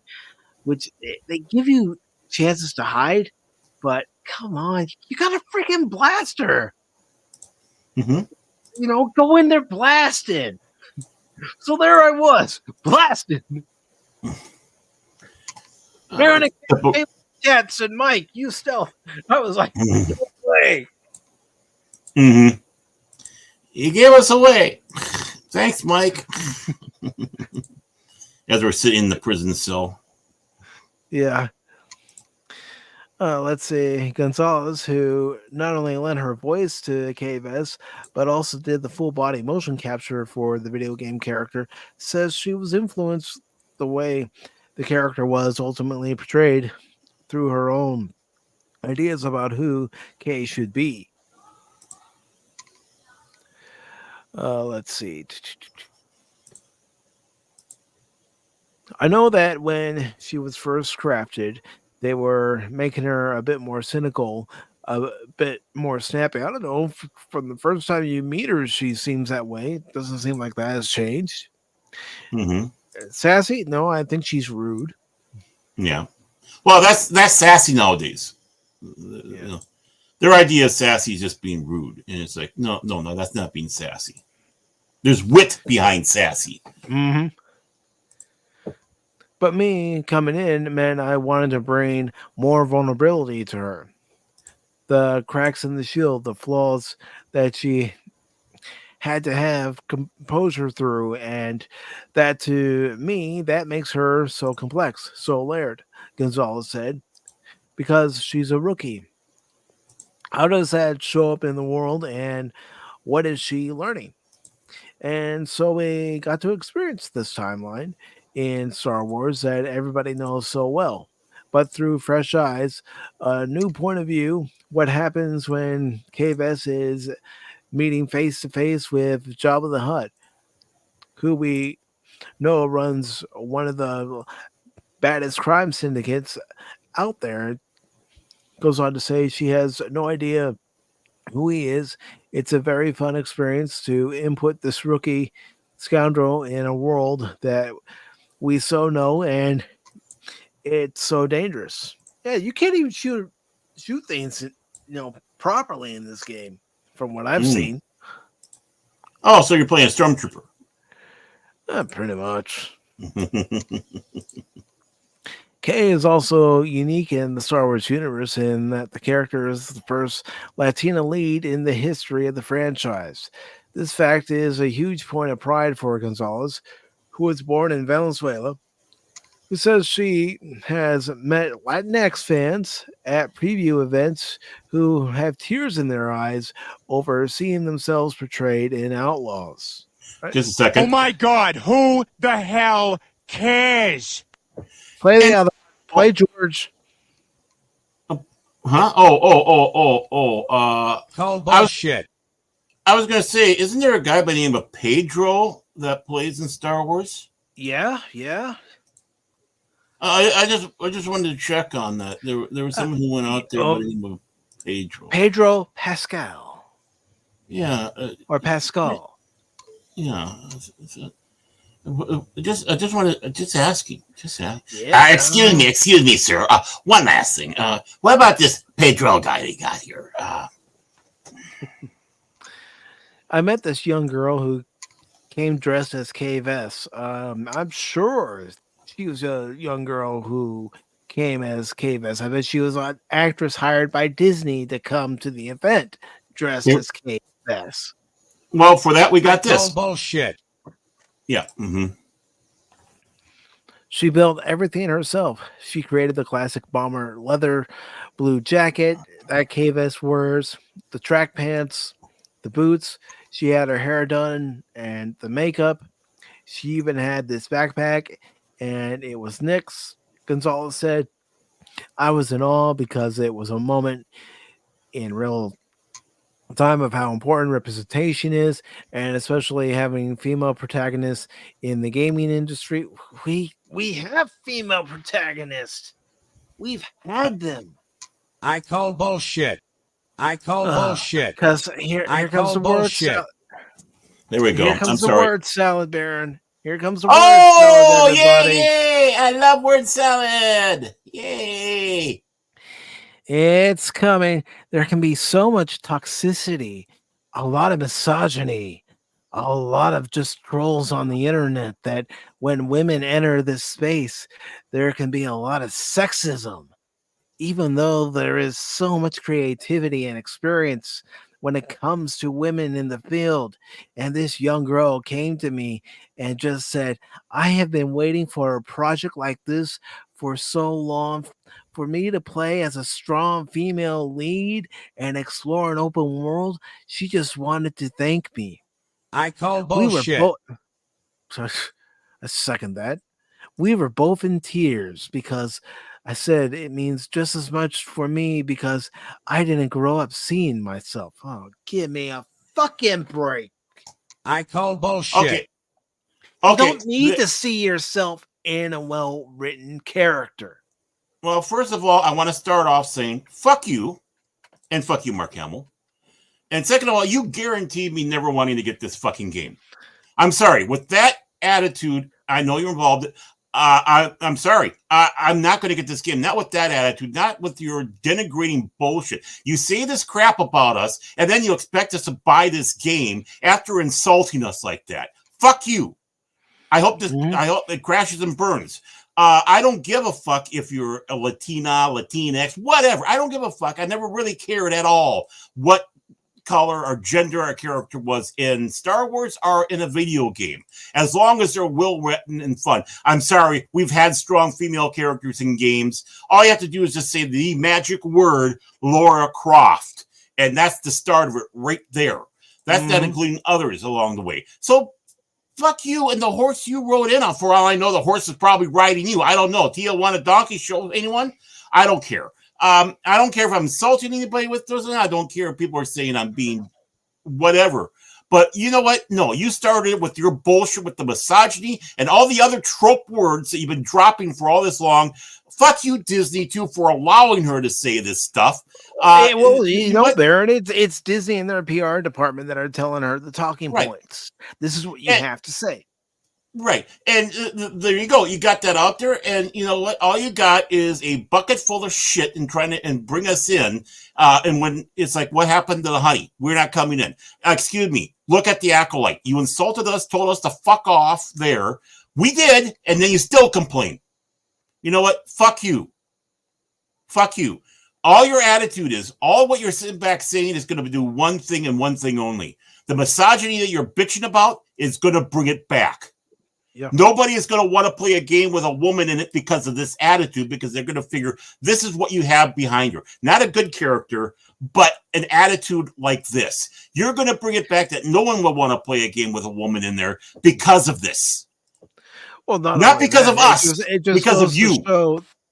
This just goes to show that Hollywood has only a few pre-programmed talking points, blaming the fans, calling male fans toxic and misogynist. And it's like, move on. Again, these are people that need to move on. They can't. Again, it's all part of their, again, like I said before, this is all part of their ego. This is all part of validation seeking, and we're not doing it, so they're going to keep on. This is an addiction to them. This is their addiction. They can't wait until they get this validation from us. Of course, they don't have an end game for this validation, so it's got to keep on going and going and going. They're just going to keep doing this, and we're the enemy. They made us the enemy. We are not the enemy. We never wanted to be the enemy, but you made us that. Are there guys out there that are dweebs that do say on towards things? Oh, hell yeah. But you know what? There's women that do the same fucking thing too. So fuck you. In fact, you're seeing it, dingbat. I mean that with all my heart. Dingbat. You're just as guilty with this bullshit that you're spewing forth. And you have now made it to the point that guys are not going to buy video games with women in it because of this. Unless they know for sure that you don't have this DI crap and you don't have people like you going out there and insulting not half, but the majority of the people who'd want to play your fucking worthless game with your damn fucking worthless character and your damn fucking worthless talent. And you know what? Steve's absolutely right. We're not going to be embarrassed by you into buying your PS3, PS2 looking piece of shit game. Not at all. If you really want to endear yourself to the fans, tell them why they should buy it. Legitimate reasons, not because you're putting in this keyword talking point here, this keyword talking point there, but legitimate reasons. What is the player going to expect once they put the disc in or if they download it and start the game? Mm-hmm. What sort of investment are they going to have? But guess what, Baron? They're not going to have much of an investment in this game because you want to know how long the base game is? 20 hours. Wow. 20 hours for a $70 game. Oh, or if you don't buy worry. the deluxe edition, it's $139 or more. Right. Don't worry. The $20, $30 DLCs that you can expand on it will come out. So don't worry. You'll have more play time on there. Please. Well, yeah. I mean, excuse me. This attitude you have going out there is not going to guarantee success. And you're driving with the people, and you want to have self-fulfilling travesties. That's what you want. You want this self-fulfilling. And the best way you can do it is go out there and solve. I thought we're supposed to be kinder and gentler. I thought we're supposed to be joy. I thought we were supposed to be nice. Right? But no. I thought the whole DNC theme, and DNC is the Democratic National Convention, which was a few weeks ago. I thought their whole tagline was joy, joy, joy. Instead, you spread vitriol. Right. Men are bad. You know what? That's getting tiring. It's been tiring for a long time. But you're not going to guilt me or anybody else into this game or feel bad. One, I've never done anything against you, so I don't have any, except right now calling you names because you're a dingbat. But you deserve it, so I'm never going to feel guilty about that. Second of all, I've never thought anything ill or the fact that a woman character in a game. In fact, in many ways, I prefer playing women characters in games because I don't want to see a guy's ass bouncing around in front of me. But okay. But other than that, it's like I don't mind. It's like it's a difference. It's a change. Seeing that change and having a female character or an alien character or whatnot, or a character from another culture expands in the enjoyment. You don't feel like you're in a bubble world of video games where everything's the same bland thing all the time. Yep. But you're going to come out and do this insulting. You're going to go out there and just lambast, call us names. Great tactic. Fuck you.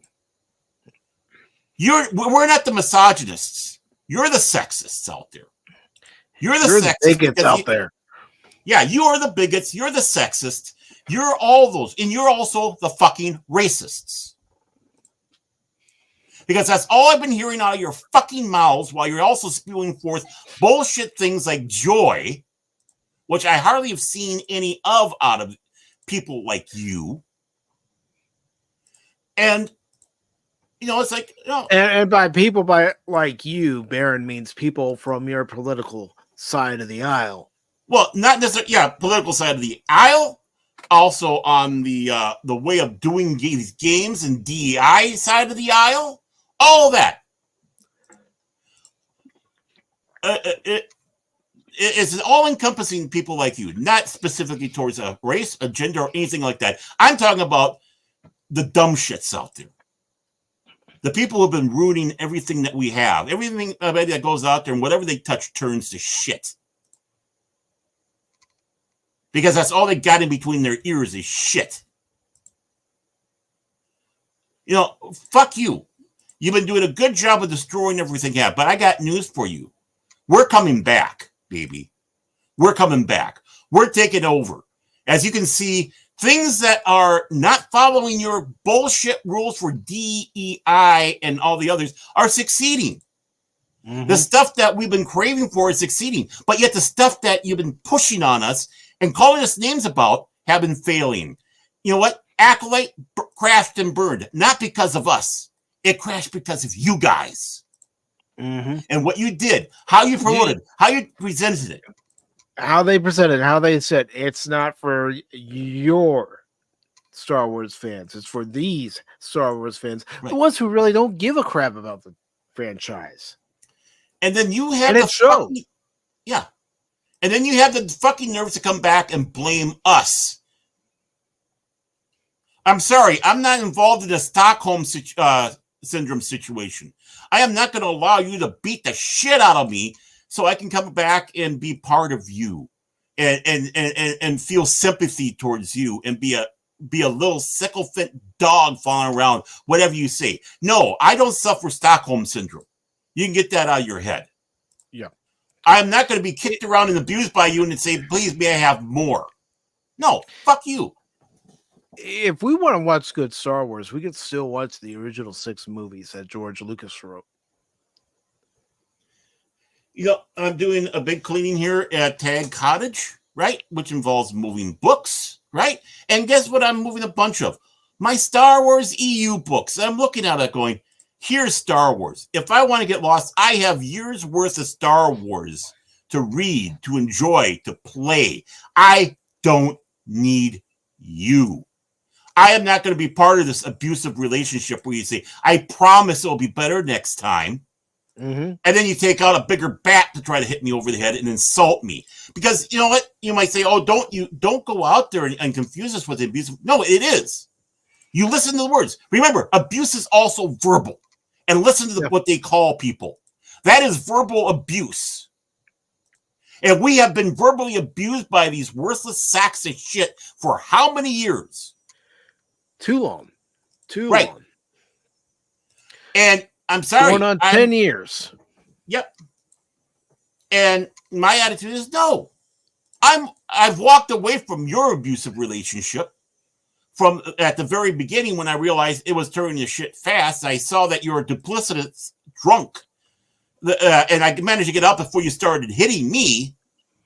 But there's all these others that are more than willing to keep on taking the hits, the verbal assaults that you have, the abuse that you give out, because, well, one, they like to hate watch, I think a bunch of them do, or they just can't get away, they're sucked into it, or they're just the trendies, and it's the other abusers that you're bringing in.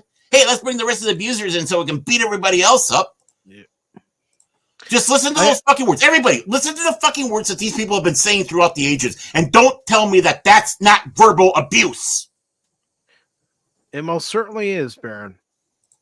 And as far as this game is concerned, if you want a good Star Wars game, oh, yeah, sure. It's from 95. It's almost 30 years old. But play Dark Forces. Yeah. Whether you download the original or you buy the remaster of it, play Dark Forces. You'll get your time and your money. Yeah, if you want to spend some time in between Return of the Jedi and Empire Strikes Back that involves the Hutts, the crime cartels, all that stuff. Hey, I got something for you. It's called Shadows of the Empire. You have books, comics, everything. It was virtually a movie event without the movie. You even have a soundtrack. Wrap yourself into that. Role-playing game supplements, everything. If you want something that's a gangbusters between the two of them, those movies, there you go. It involves the other word, and even Jabba the Hutt's involved. Bubba Fett's involved. All these people that we love so much are involved. We don't need to have an abusive bullshit artist like this bitch. Sorry, my apologies, but I don't care. Going around calling us names in the rest of the industry. That's all they know how to do, Baron, is call us names. Right. Because we're not buying their product. We see their product, we've tried it out, and we're all, nope, no thank you. And I reserve to sit back and say again, fuck you and fuck you, Mark Hamill. Because you're also part of the fucking problem, Mr. Joyless sack of shit. Who is also giving us verbal abuse. That's why I say all the time, fuck you, Mark Hamill, because he's part of the verbal abusers. Mm-hmm. He is. Bring up politics when fans aren't there to hear and speak about politics and telling those who support Trump to go force yourself. Yeah. I mean, I don't care what people's politics are. You know, but if you start doing bullshit like that, then I care, because it means that you are a spiteful piece of shit. You are. You're going to insult half, if not more than half, the people that are your fans. And then you're going to expect to be treated like a hero. Well, you're going to be treated like a hero from the Gorloxing gang. You want that? I'm sorry. Apparently, you're still probably apparently upset. that is the audience are going after Baron.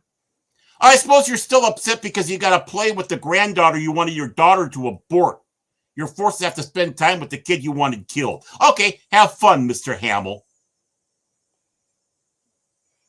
You low-life piece of shit. And this woman, you low-life piece of shit. And the rest of you people over there, you low-life piece of shits. Get it over. I want all you know what? I'm sorry. I'm going after our fellow streamers, and I'm going to sit back and say this. Everybody out there who feels that you have to watch this stuff, you have to play this stuff, like I have underneath there, I'm doing this for you so you don't have to do it. I'm telling you all, quit doing it because you're in an abusive relationship. Stop feeding the abuser. They're just abusing you. You're going out and doing these videos, these reactions afterwards, and you're all the blood vessels coming out of your head. You're spewing, having the spittle coming out. Like I am right now, but for a different reason. Stop doing it. Turn your back. Turn your back on the abusers and walk away. Because that's all they're doing to you. Do you want to be verbally abused? Do you want to be treated like, after a while, you're going to start feeling like a sack of shit that they're calling you? That's how abusers work. Yep. Walk away. All of you. I'm talking about the big ones. I'm talking about the medium ones. I'm talking about the pissant ones. Why do you think Gina Carano wouldn't comply with what Disney was telling her? Because she knew it was wrong. Right. What they were asking her to do. That's a strong woman. And I'm talking about in real life. She did not cave.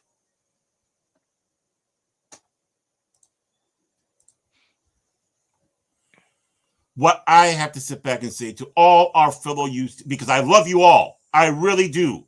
Even the ones I don't like. I love you all. No, I'm just kidding on that one. But I do love you all, right? Stop it. Stop watching their stuff because you feel we have to do it for you guys. Quit being a fucking martyr. Quit getting abused. Quit feeding the trolls. We're not the trolls. They're the trolls. Listen to what this bitch wrote down there.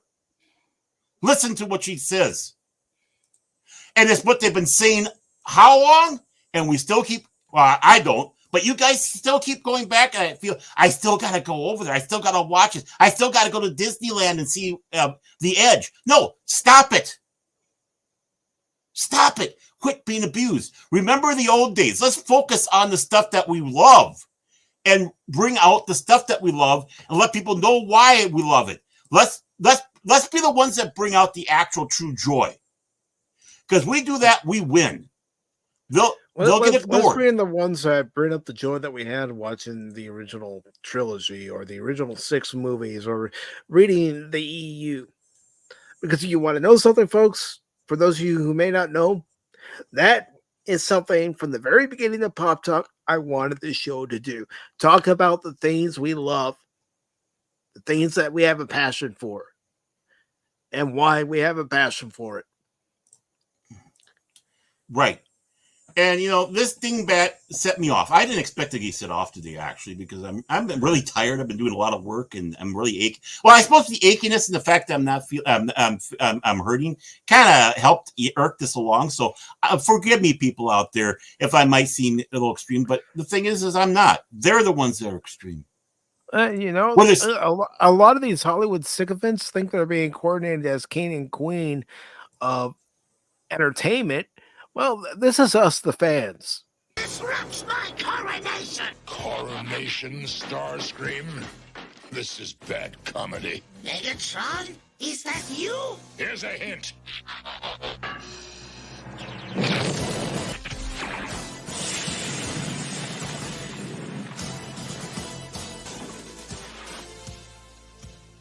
anyone else attempt to fill his shoes. Yeah. All I gotta say is take your ever-loving version of what you call joy, shove it up your ass, and get the hell out of here. I'm done with you. Right now, I was thinking about maybe sitting back and watching a little bit of the online people playing this outlaw game. Well, you know what? Congratulations. I'm not even going to do that now because that's how disgusted I am with you twat waffle. You know what? I do want to say one thing. I've said it before. If you bought the game and you're enjoying it, I've got nothing against you. Fine. You're enjoying it. Who I have something against is an actress who's peering down from her ivory tower and demeaning us, right? The real people. I'm not attacking anyone but the source. In fact, no words out of my mouth have I said anything against anyone other than the source. The only thing is I'm putting a plea out there to us out there to quit falling into the trap of their abuse and just walk away. Quit reporting it. Ignore them. When this stuff is hitting the mainstream media about how bad it is, it's time for you to wash your hands and walk away, because it is. Yeah. It's just, and you know what? If you're out there hate watching, or I have to watch it so you don't have to, it's still giving them that tick. It's giving them that validation. Just like those negative votes, it still counts for something. It still means that there's an engagement. It still drives people on. Quit doing it. The best thing to do is, if you go by a show you don't like it, don't give it a like or dislike. Just walk along and never watch again. There will never be a tick on there. Let's do the same thing to Disney. Let's do the same thing to Paramount. Let's do the same thing to, I suppose Doctor Who's under Disney now. But let's just do it to all of them. Just turn your back and don't give them a single view. If you want it, I guess I'm sitting back saying, I think I'm officially sitting back and saying it for the first time. If you really mean it, and you think this is crap, and this stuff is really, truly destroying us, then yes, let's boycott it. Let's show them what a real boycott is. Turn your back and walk away. If that is you're so inclined to you, if you do not like it, if you are just as pissed off as I am about what they've done to our stories, our legends, what we grew up with, walk away. Be the real, true ones that boycott. Stop giving them attention. See, this is exactly why I picked this article, because it shows that they will never change. They will keep going to the same playbook over and over and over again without adapting, without seeing the error in their ways, or at least being adult enough to listen to a different point of view. That's one thing we've lost. Not just in this country, but in this world, being able to listen to another point of view. Now, you may still feel the same way you did when the whole conversation started, but at least you have a different perspective. Not everybody's going to see things the same way, and Hollywood needs to learn that if they give us crap, just like any business, we're going to turn our back on that product. You don't keep going into a restaurant that gives you subpar service and subpar food just because of the name, do you? You want to make sure that anything in life that you spend your hard-earned money on, and trust me, these streaming services, especially when they bundle them all together, they're not cheap. No. You want to be able to get a good investment out of your money. You want to be able to tune on, HBO Max, or Max as they like to call themselves now, Netflix, Disney Plus, Hulu, whomever, and know that you're getting your money's worth. When you're buying a game, you want to make sure that you get your money's worth. I wish I had waited to buy Jedi Survivor last year instead of buying it on day one. But one of the reasons why I bought it was because of the reputation that Jedi Fallen Order had. Mm-hmm. Going in thinking, all right, the same development teams behind the sequel. It's going to be good. You think. Would have one problem after another. Mm-hmm. And yeah, there were some people saying, oh, I didn't have any problem. What are you playing on? Console? That's why you didn't have a problem. Anyone that was playing on PC, even the best PC that was out there, was having a difficult time. We just want to get our money's worth. We just want to make sure that when we're buying a product, it's going to last. It's going to entertain. It's going to have an impact. Mm-hmm. You know, I remember watching commercials back, well, the 90s, maybe early 2000s, and it was with Tom Selleck. And basically, they were kind of predicting how we would have basically what we have now, streaming services, stuff like that. And basically, they're promising that we'd be going to a new golden age of entertainment, a golden age, right? And you'd think that would be the truth. And it would be the truth if it hadn't become a fucking monopoly, which it has, and the creative, and they drove all the creativeness out of the industry, all for political messaging, propaganda, electioneering. And yes, I do mean that with electioneering, because there is a lot what they're going in there to try to get you to vote for a certain candidate and not for another one in one fashion or another. Because, oh, look at us. We're smart. We actors. Matt Damon. Yay, Matt Damon. No. This would be a golden age, an opportunity. But they destroyed it. They've destroyed this industry. And I mean, honestly, I'm pleading with you all. Get away from this abusive relationship. Let this become a fire. And let's show them the true power that we have. Look at what they've called us and what they're still calling us. Do you really want to go around with them thinking that you truly are a scumbag? They think you're a scumbag. That at any moment you'll do an assault on a woman because you're a man, because that's what men do.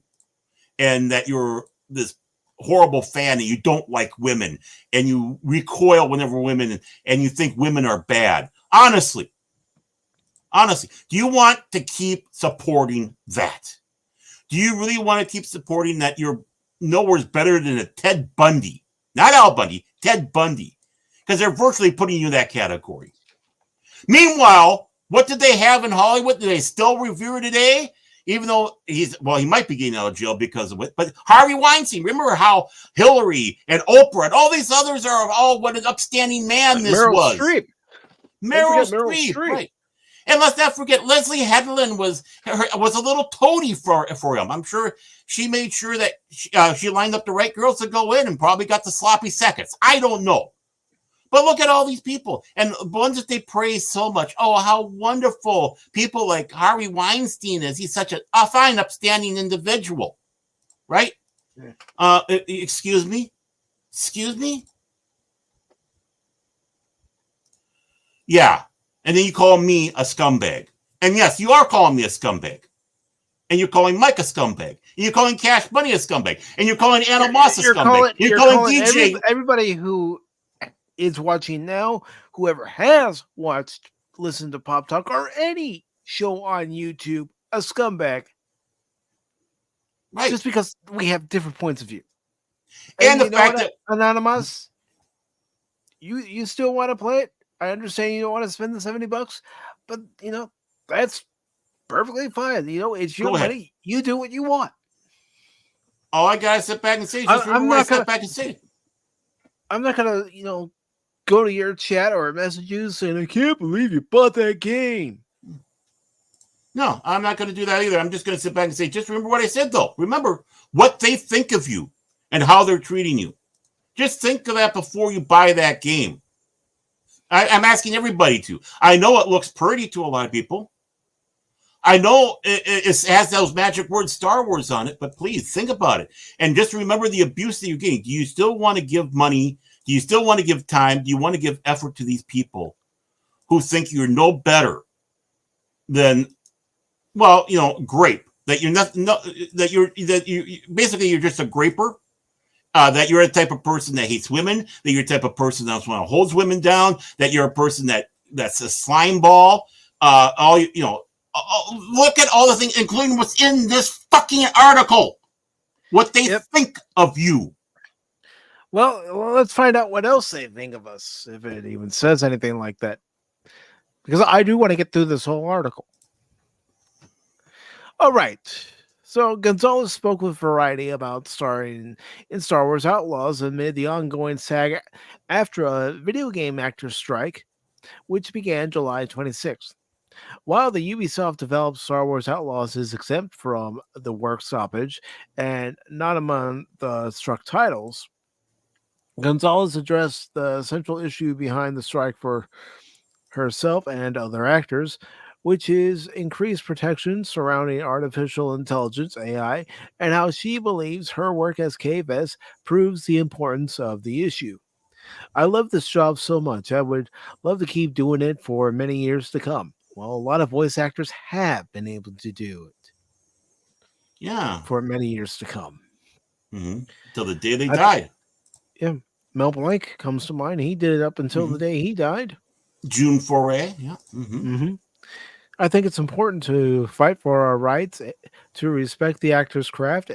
And I hope that with the actors on the picket line and bringing these issues to the front, that they realize that no AI could ever take over what a real human being can do, Gonzalez said. I feel excuse me. Well, that's funny because I don't think she is a real human being, but continue on.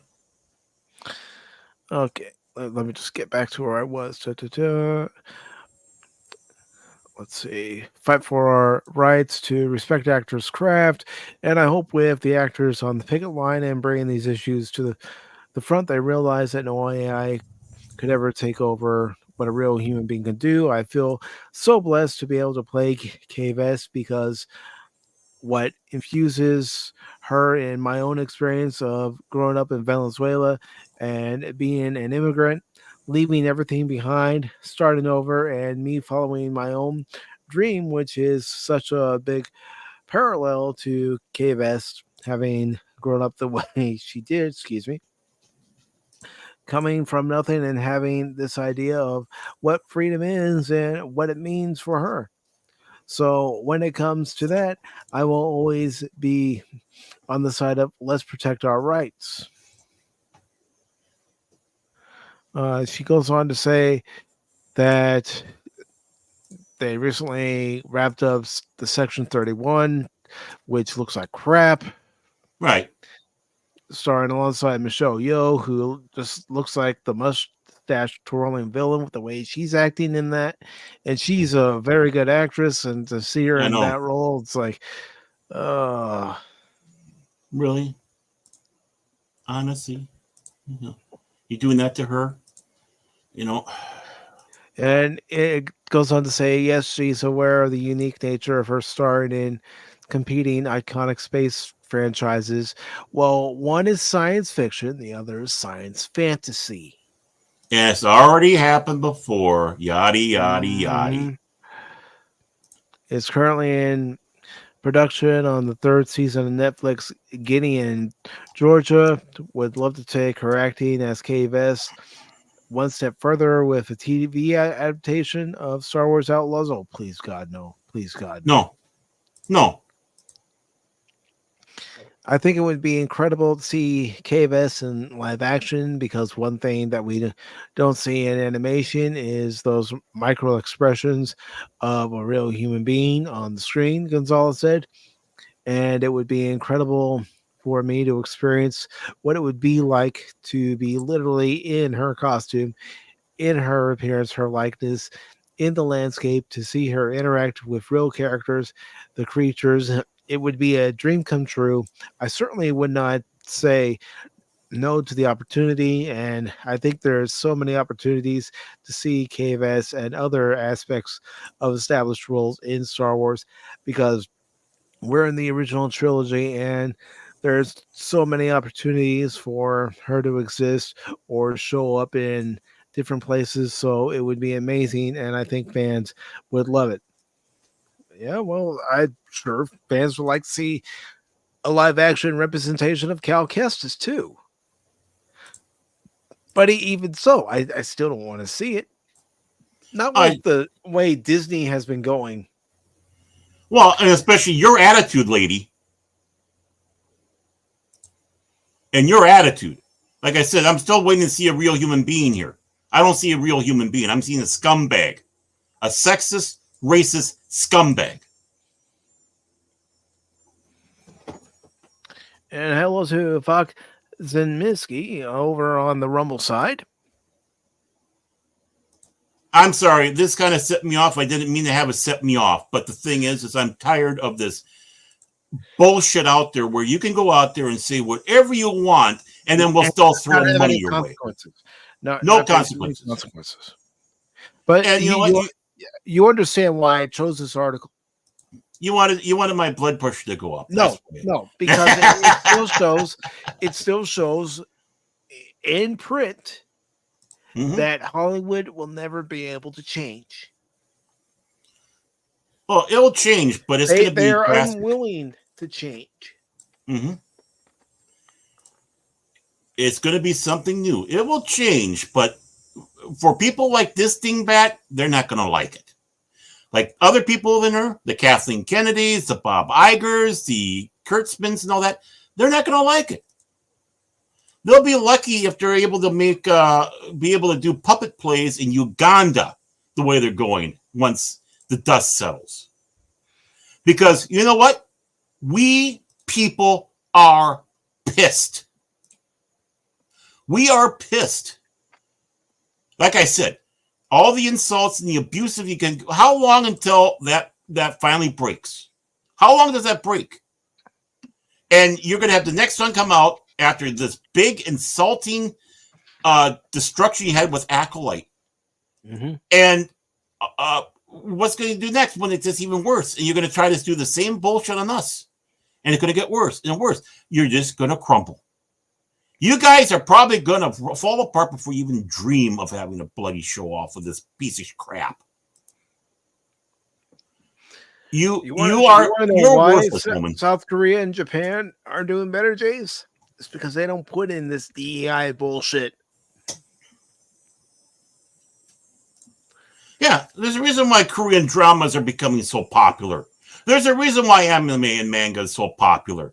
There's a reason why people are leaving Dungeons and Dragons and WotC for other for other game systems. There's a reason why people are leaving in droves, and it shows. It shows. It's there. I told you, we are winning.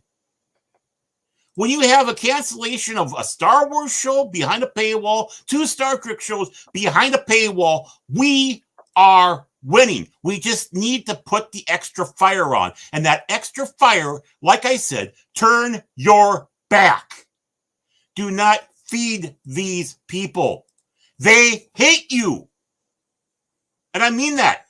They hate you. Why do you want to support someone that hates you? And even more than that, they want to see you wiped off the face of the fucking planet. I wish I could say I was exaggerating, but that is true. Listen to the rhetoric. We need to get rid of the men. Men are all the problem. We need to get rid of this. We need to get rid of white people. White people are all the problem. They are talking about that, and they're legitimate about it. It's legitimately saying this stuff. Instead of moving forward like we should be, we've taken several steps backwards. In other words, we've regressed. Yeah, I mean, where have we heard this rhetoric before? We need to get rid of this group of people, and it'll get better. Oh, geez, Germany, Japan, Soviet Union, all across the board. I mean, look at the tribes in Africa. A lot of the fighting that, if we can get rid of this tribe, it'd be better. Oh, that tribe now took over. Now they're doing it to the other one. If we only could get rid of this person, if we could get rid of this person in Cuba, it'll be great. These group of people. That's what they're saying. You know, the guy who we can't even mention, but we can call him the funny mustache goose step man. Yeah, the Austrian painter. Let's see, the Austrian corporal. What are other words? You know who we're talking about, right? Mm-hmm. But others. He's not the only one, folks. Stalin. Don't be. You had the Stalin. You have Castro. You have many others. If we only got rid of this group of people, or people who think this way, things will be better. If we don't march lockstep with our political system, well, we'll put you up against the wall. Doesn't that kind of sound the fucking same? We're not talking about you, Jace. No. It doesn't sound like the same. Let's get rid of you guys. You guys are all the problem. And yes, they're going down to specific calling people by race that you're the problem. Mm-hmm. Are they going to now come out with a Star Wars film where they're going to have womp rats coming out of the sewers of Coruscant and saying, "Yep, these are the white male Star Wars fans. This is what we're doing," just like they did with the other films in Germany. They hate you. Why are you going to support them, even on a hate watch, or even with the bullshit? I watch this so you don't have to.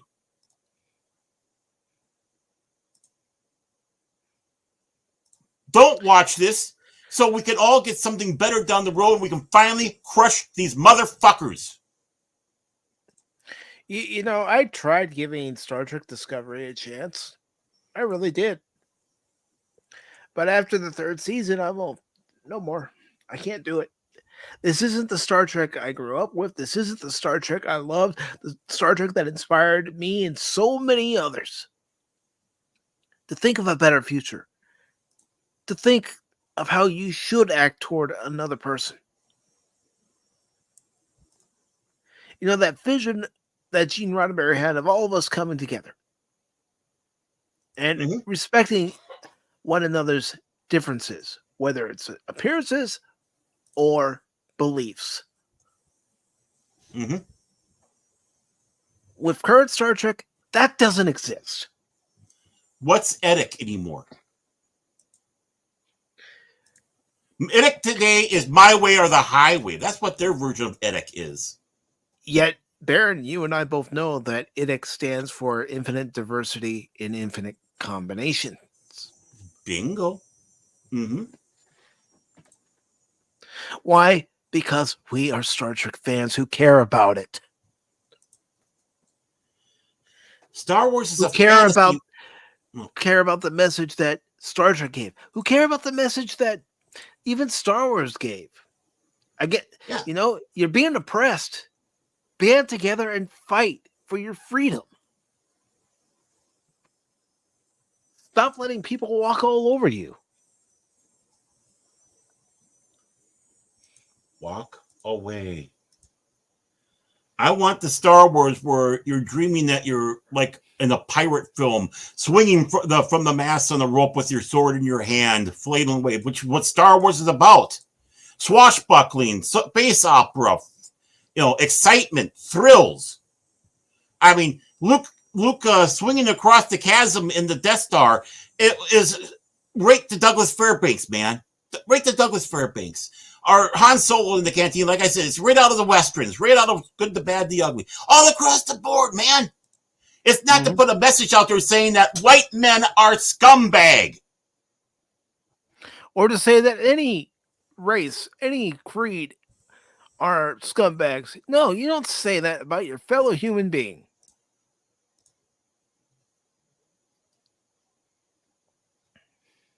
All men and jerks are misogynists. Yeah, right. Sorry, EJ, but I don't know you, and I don't let people in who I don't know. But welcome to the channel. Dave's not here, man. Cash ain't here, man. No. Cash not here. No, it's me, Cash. Open up. I think the cops follow me. Yeah, Cash not here, man. He's still running around the convention like me, but about bears. Yeah, he's going up on one of the convention panel stages, grabbing a mic. Yeah. Listen, people, don't go to the bears. Stay away from the bears. They're having the award ceremony where he walks up to like Conway with Taylor Swift. I want to talk about the bears here. Oh boy. Well, let's take a break from all that, Baron, because we finally have the box office numbers. So you took my rant. My apologies for being so rantish, like I said. Baron, but I'm serious. Necessary. But my message is serious. Honestly, I'm asking all of you, turn your back. It is time that we do that. It's time that we show that unified front. Enough hate watching, enough watching it so you don't have to, any of that stuff. Just turn your back and tell them to fuck off. Because we've just gone a little too much. We let it go too much. Never heard about that game. Have you heard that game? I've never heard of that game. Yeah, What's yeah. Oh, please, Baron. Yeah, well, we know about Cyberpunk 77. I haven't played it. I know people who have. Well, you gave it to me. I played it. It's fun. Yeah. I was going to say, I gifted it to you because I saw it on your wish list. Yeah, I mean, I made sure I had the biggest penis in the game, so just to keep Cash happy. Oh, jeez. Hey, we wanted to get back to off of the tantrum. That's the best. That's the Baron way to do it, man. That's the Baron way. Yeah, I know all too well. But anyways, we finally have the box office numbers. Box Office Mojo. You used to have the box office numbers right when we started the show. What happened, man? Mojo, who's dropping the ball, man? You're going to have another meeting with Mike now. Good job, guys. But at least it keeps the heat off of me. So, but Baron, isn't this sad? Here it is. You're going into the last big weekend, holiday weekend at that of the summer, and this is the box office totals. Let me get this bigger because I got bad eyes because I'm old. Here. I got it bigger. I increased the size. I got it big. I just had to do it on my screen. All right. Because I had it for everyone else. I'll do it for everyone. Well, okay, do it for everybody else. The reason why is because it's in the StreamYard and it's so little. I just got it out of the little StreamYard. See, we're fighting. Look at this. This is stuff. This is making sausage. It's making sausage in front of the customer. You never do that. This is disgusting. Oh my word. This is Labor Day weekend, right? Lazy ass day. Yep. Yeah. This is a day we celebrate being the lazy asses. But Deadpool and Wolverines, which is saving Disney Marvel, is still number one. No, Baron, it is not. I know it's Star Wars. Not Star Wars, Disney. It's not saving Marvel. It's not saving anybody. I know it's not. No, but it is proving a point. Whoa, that's big now. Okay, now I got to switch my glasses. I got to switch my glasses from the reading glasses to the regular ones now. Thank you. There. Growing old is not for sissies. See, I can be accommodating. Yeah.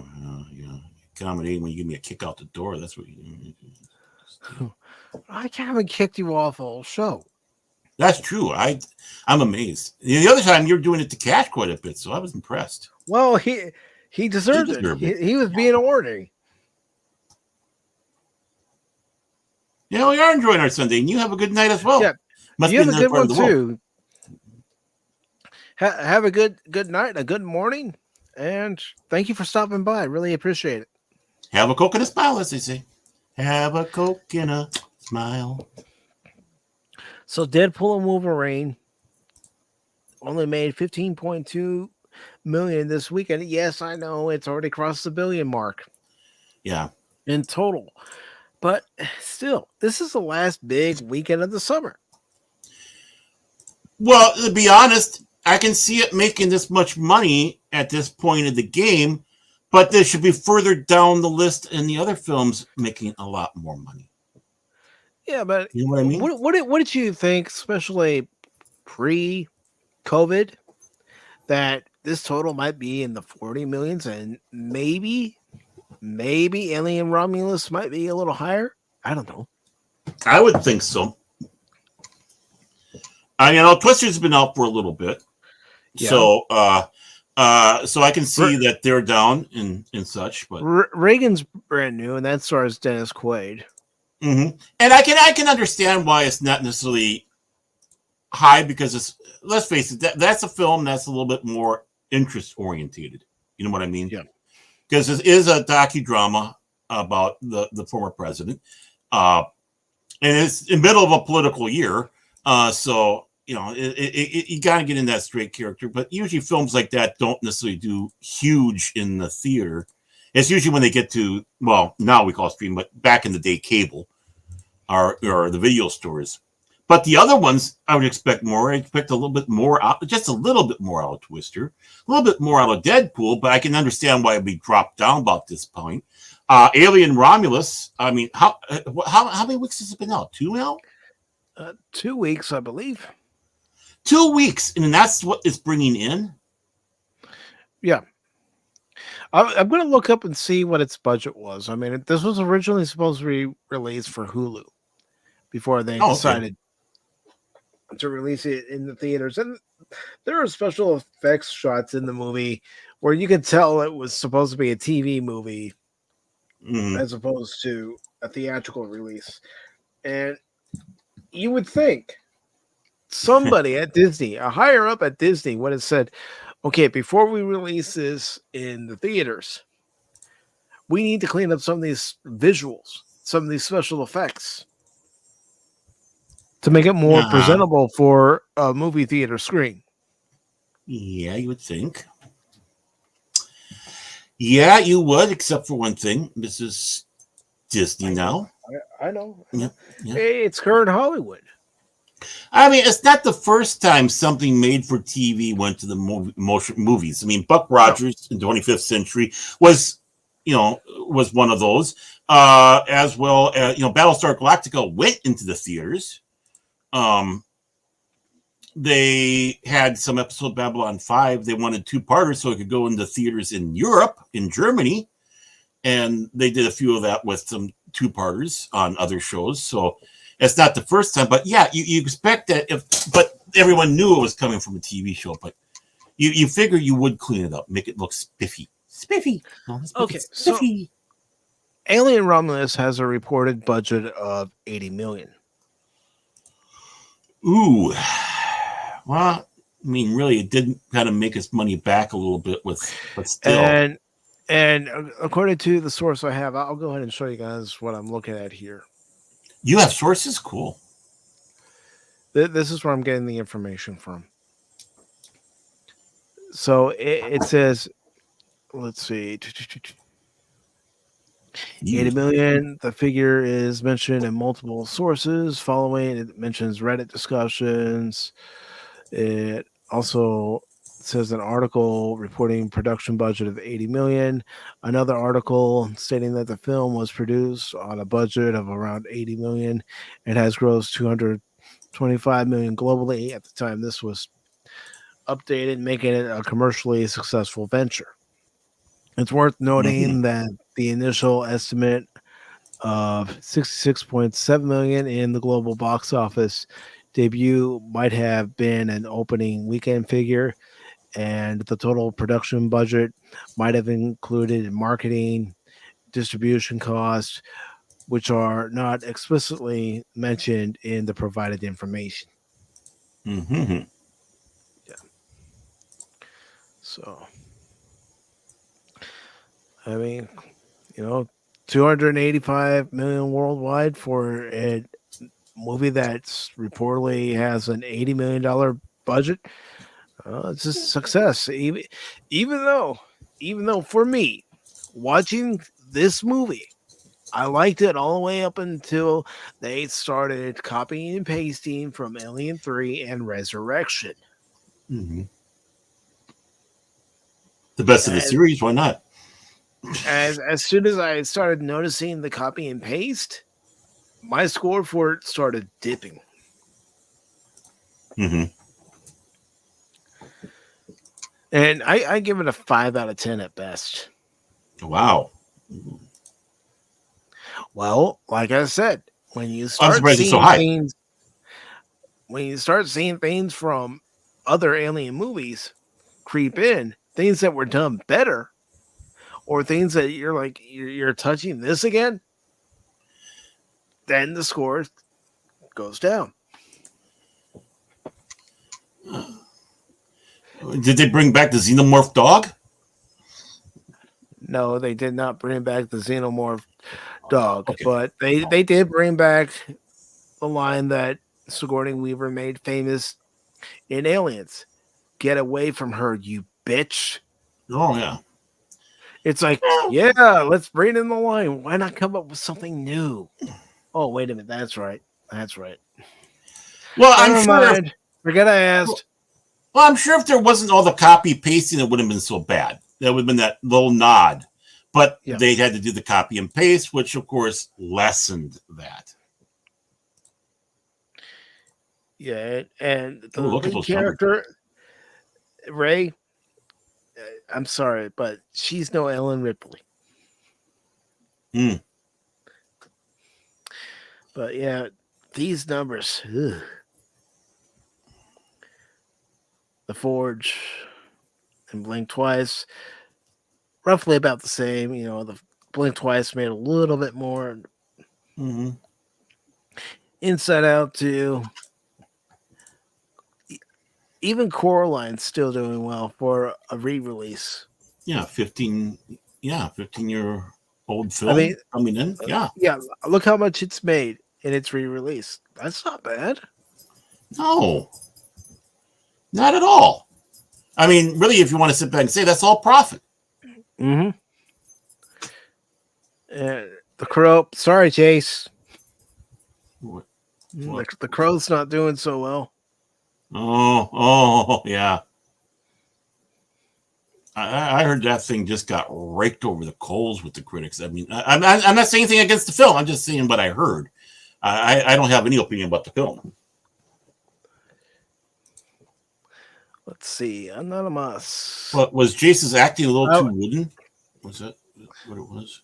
I watched Twisters yesterday, and although it was a small screen, it was almost full. No, good. I ain't spending money on that, but I might Jack Sparrow it, but it will never be in my Blu-ray collection. Okay. He's speaking my language. Gen Z aliens, yeah, they were. Gen Z aliens? Oh God! Yeah, this is gonna be a spoiler. Everybody, is this a spoiler coming out here, folks? This is gonna be a spoiler, so I'm gonna go ahead and put the spoiler card up. You just beat me to it. I was just gonna do it for you, man. But there's one particular scene where they have to basically have the station's temperature match their body temperature, and they're told do not say anything, do not make any noise as they're walking through all these face huggers. What do these idiots do? They immediately make noise. I'd be there like, you idiots. So you're trying to sit back and say, all of a sudden, the crit of the crew started doing King Ass Ripper, and that was it. I wouldn't even go that far, Baron. I'm teasing Crit. You know I love you, man. And Jay says the Crow was good. Yeah, I know you liked the movie, brother, and I know you liked Rebel Moon and Rebel Moon Part 2, the extended cuts. I'm not going to laugh at you and point at you and go, you like that movie. That movie's this, that movie's that. No, it meets your expectations. I'm going to point and laugh at Chase. It's not about the movie. I just point and laugh at Chase. I mean, it's just, has nothing to do with him liking any movies or anything. And he also says most people just compare to the OG film and forget there was a comic. Yeah, there's a series of comics.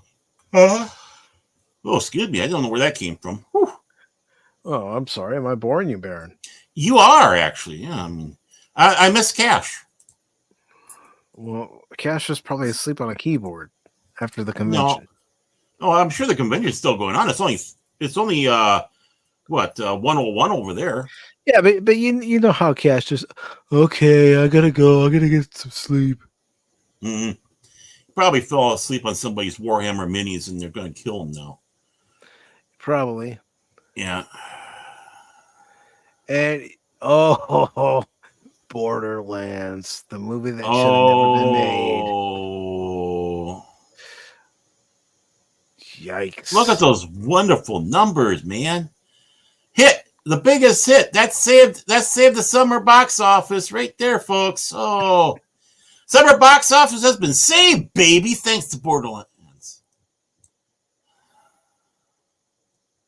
I can remember us reacting to the trailer for this and going, no.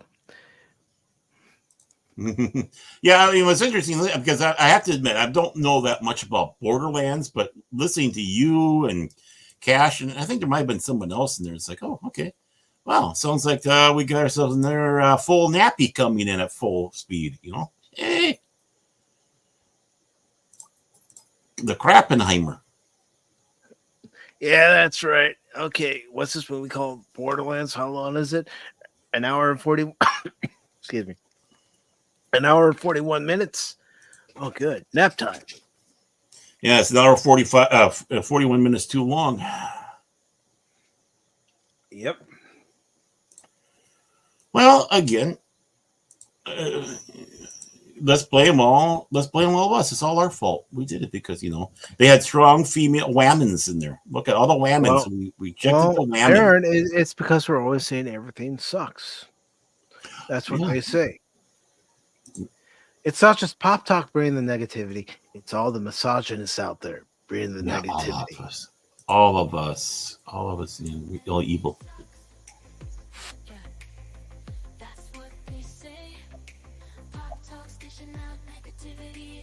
No, we could talk about our last article. It's a very short article.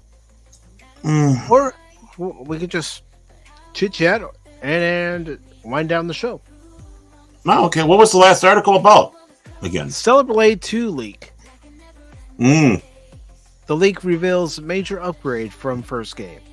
Ooh, does the upgrade include the bouteille? Ooh. I don't know. Well, let's find out. Let's go ahead and read it. Okay. He got titillated, folks. Ooh, titillated. Speaking of which, I think I downloaded the wrong Twisters to watch the other day. I didn't realize the name Titties was before it, and there was so much nudity. Oh, please! You're sitting there going, boobies. Oh yeah, I mean, that's an EF4 if I ever saw one. Woo! Why did they start calling EFs for? They used to be just F5, F4, F1. Then they changed it. I don't know. Why do they even have to name storms? I don't know. Well, if we dated some of the women I knew, yeah, that's the reason why. Yeah. So we have this article from comicbook.com by Tyler Fisher. It was posted on the 30th of August, and it says Stellar Blade 2 leak reveals major upgrade from first game.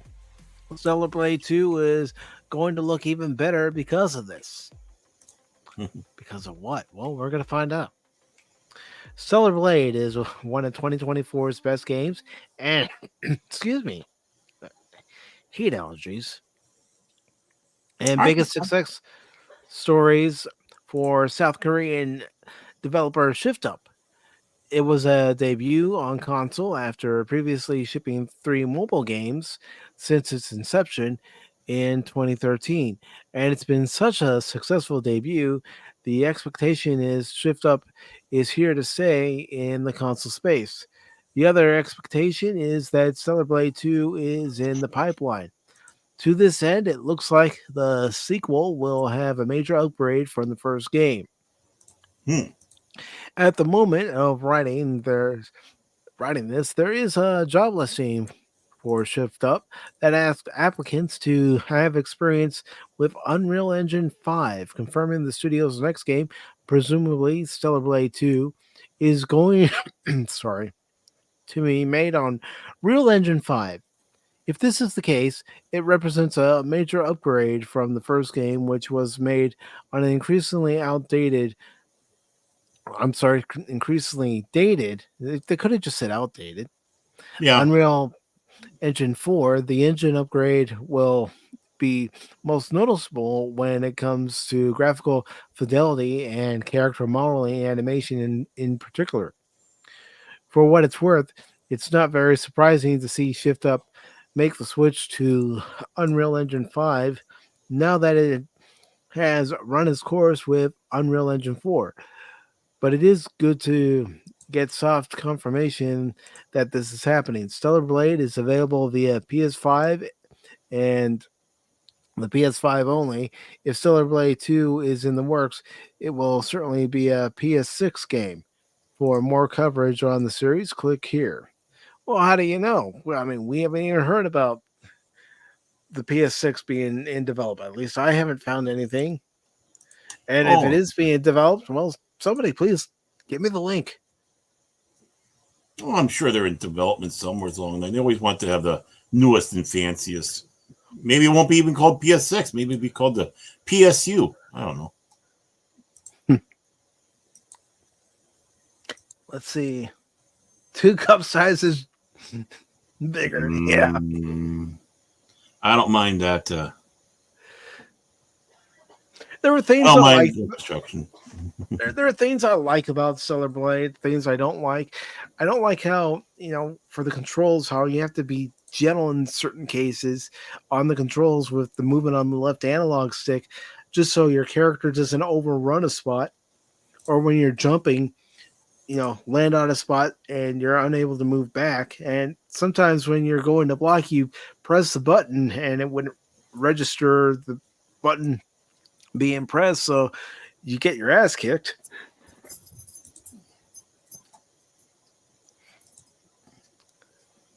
And you know what? If it was going to be uncensored from the start, they should have said to Sony, no, we're not going to put it in this patch. But they looked at it this way.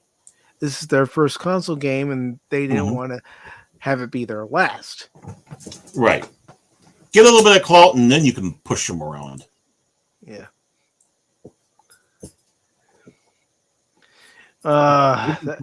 That's another guy I just can't watch. I don't even know who that guy is. I never heard of Boogie. You don't want to know. You don't want to know. Okay, good. You don't want to know. See, I'm not all knowing. I don't know who this guy is. Wait a minute. I thought you were all knowing. That's why you're on here. I lied on my resume. I thought you were an encyclopedia of knowledge, Baron. Oh, I am, but even the encyclopedias have pages that are ripped out. Baron, are you telling me you're the guy that went into the library, picked up an encyclopedia, and ripped out the pages?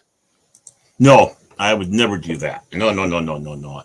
Don't even joke about that. You know how I revere books? No. Nudie books, however, is a different matter.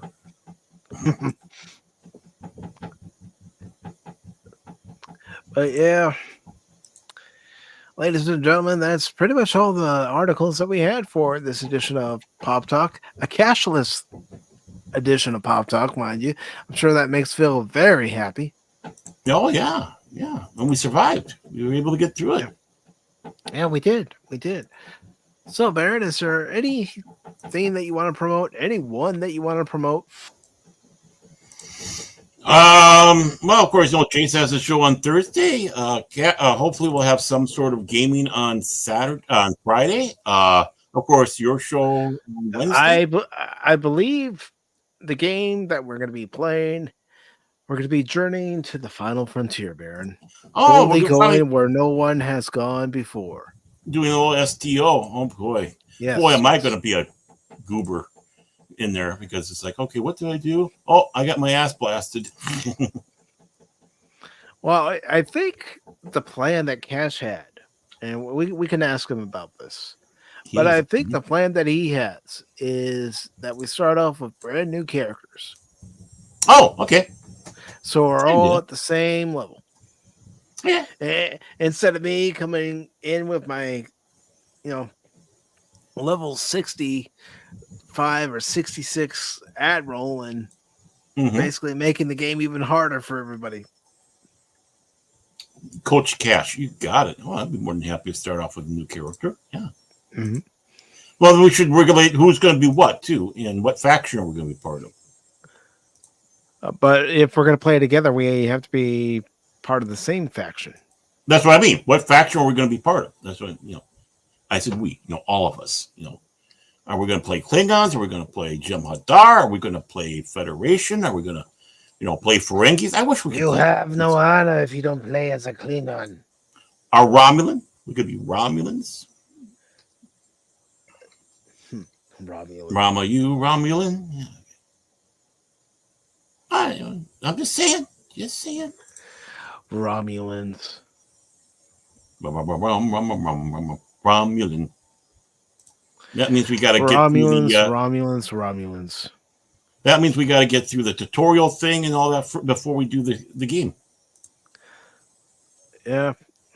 I mean, I probably already have a low-level character I created that I can just select and... Maybe I'll do that. Here we go. Yeah, before we do that, though, just got to know. I mean, I'm for doing Fed, the Federation, but I don't know what other people are wanting. I think I got a Klingon less low level. I mean, I just kind of started, but haven't done anything with. Yeah, I have a Jem'Hadar that I had started years ago and haven't really done much. The Jem'Hadar. I've never done a Jem'Hadar. Never done a Jem'Hadar. I don't know why. You never made the founders proud. Why would I make those gooey people happy? Yeah. They're gooey. Barrett, you do know obedience is victory, and victory means life. Wow. Okay. You serve the founders in all things, Baron. Oh, okay. All things. Okay. Cool. Yeah. Cool. Yes. Star Trek Online is a free to play. Yep. Now they do have some extra add-ons that if you want them, you do have to pay money for. Mm-hmm. Yeah. But the overall experience is free to play. You can grind if you want to get some of the extras, and kind of hard to do that nowadays. They've kind of put that system. They butchered the original system.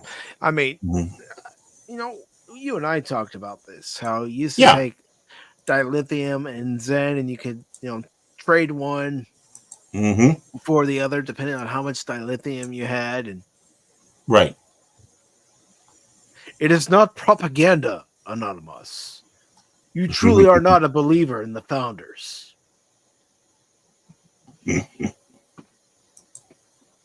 Yeah, I mean, like I said, I haven't paid a cent on that game, and I got a lot of the great uniforms, and I got the interiors, like for the original Enterprise, and the interiors for the Galaxy class, and some of the different bridges, and it's all from grinding. But yeah, I like I said, and we'll confirm with Cash between now and Wednesday that we are going to be playing Star Trek Online. But that is what's planned on the Phantom Hooligans. Although it's getting close to Booligan season, Baron. It is close to Booligan season, yes. Well, every day's Booligans with Cash, but that's beside the point. And you know what movie I want to watch this Halloween season? Ghostbusters. No, it's a movie we thought about last year. We just never did it. Young Frankenstein? Yes. Da, da, da, da.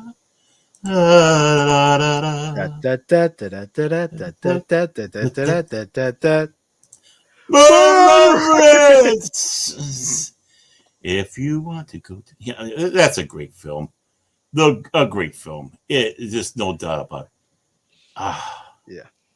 Putting on the Ritz. But anything else coming up for you? Nah, not that I can think of off the top of my pointed little head. All right. Let's see what Anonymous has to say.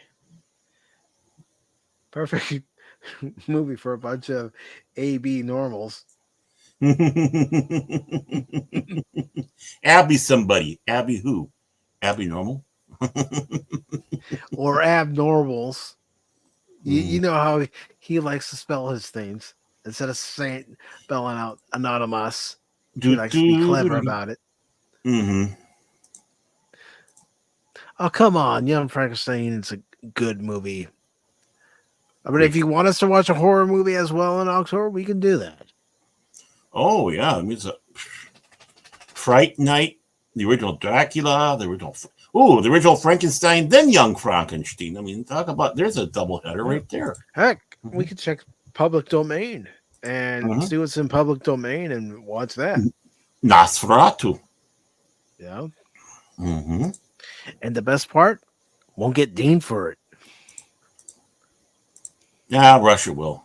Russia will ding us. Or India. Or somebody over there. Anonymous. He'll ding us. Ding, ding, ding, ding. But as far as what's coming up on Pacific414, there won't be much this week other than Wednesday's Pop Talk at 6 p.m. Eastern. And that's because I'm trying to get things finalized for the Transformers stream coming up on the 18th of this month. But next Sunday, I invite everybody to join us for a watch party of this. I've done far worse than kill you. I've hurt you. And I wish to go on hurting you. I shall leave you as you left me, marooned for all eternity, buried alive. Buried alive. Sean!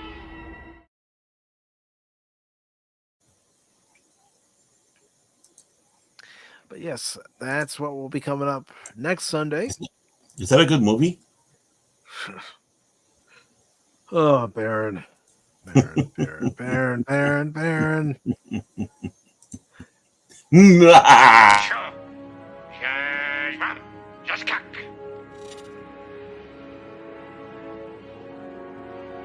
He said, "Today is a good day to die." Don't ever bring out the Klingon side of me. That's why I got Coach Cash up. And yes, and if anybody wants to join the watch party, I will put the link out there in the chat so you can join us on the panel. Just make sure you're wearing headphones so we don't get any feedback of the movie. And yeah, last thing you is. I mean, hearing Khan in stereo wouldn't be so bad. Khan!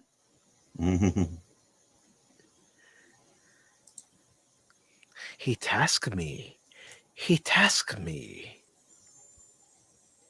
But yes, and as far as what else is coming up for next week on the channel, there's going to be an exclusive stream on the Rumble side next Tuesday.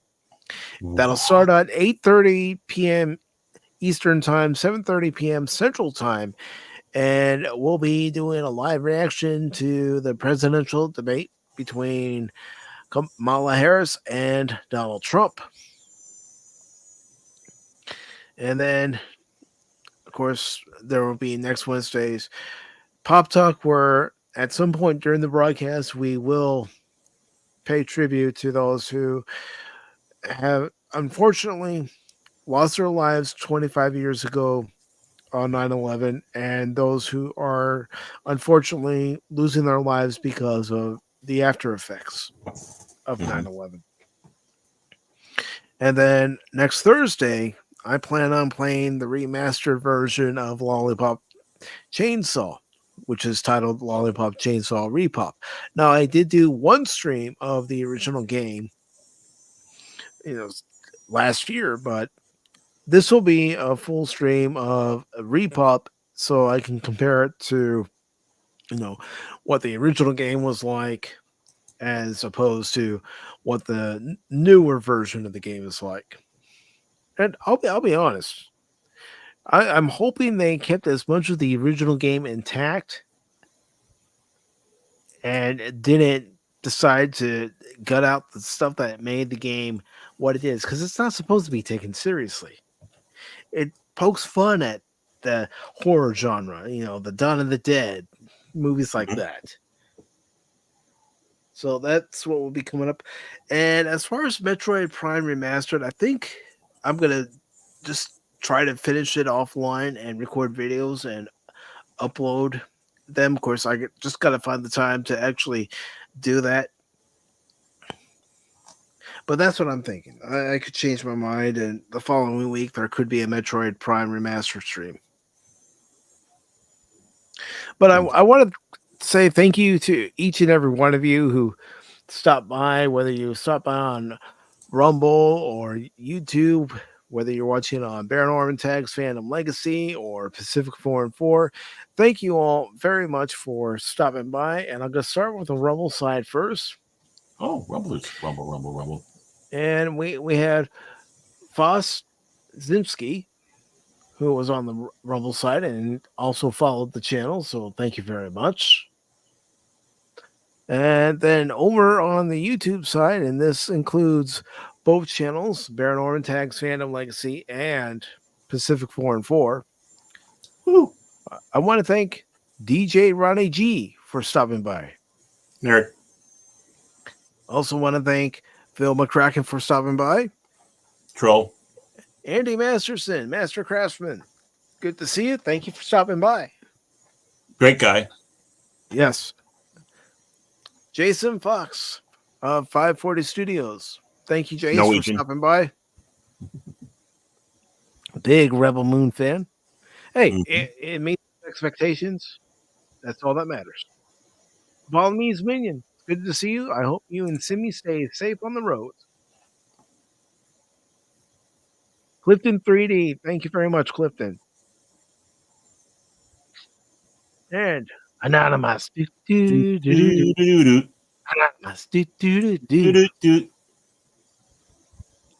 The Padawan wannabe. And I also want to thank Big Daddy T-Gap. That's right, Big Daddy T-Gap. And, there's another reason I have to thank him, too.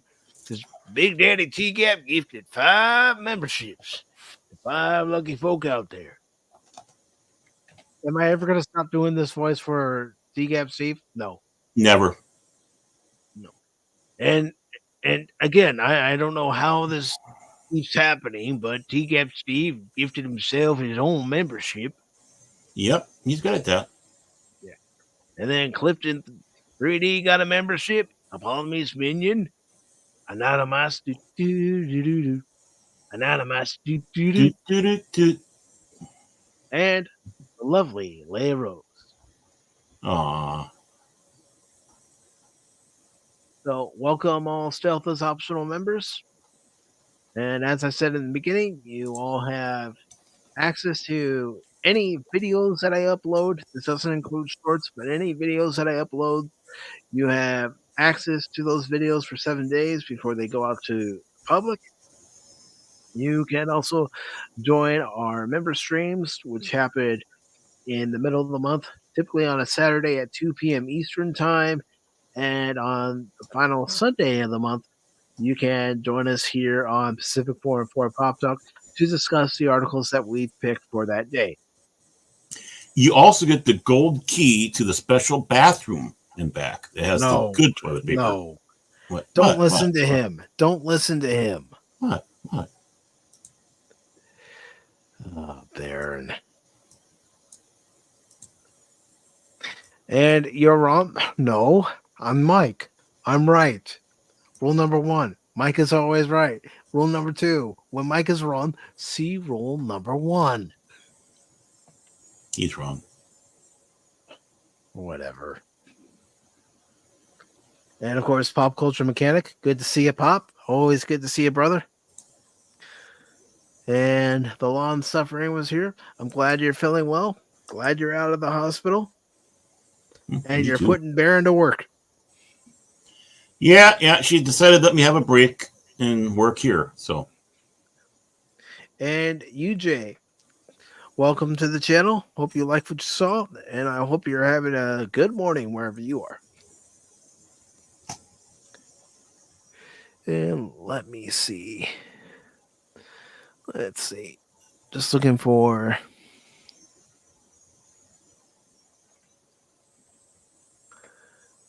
debate if it actually happens. Yeah, that is something that I am keeping an eye on Anonymous. Mm-hmm. As to whether one or both end up backing out. Mm-hmm. And thank you for that.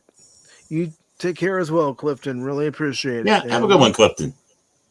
Let me just make sure that I got everybody. I don't want to leave anyone behind. No, we left Cash Money behind, but that's Cash, so it doesn't matter. It's Cash. He doesn't count. No. Cash is going to listen to this. I need to talk to you, goobers. Yeah.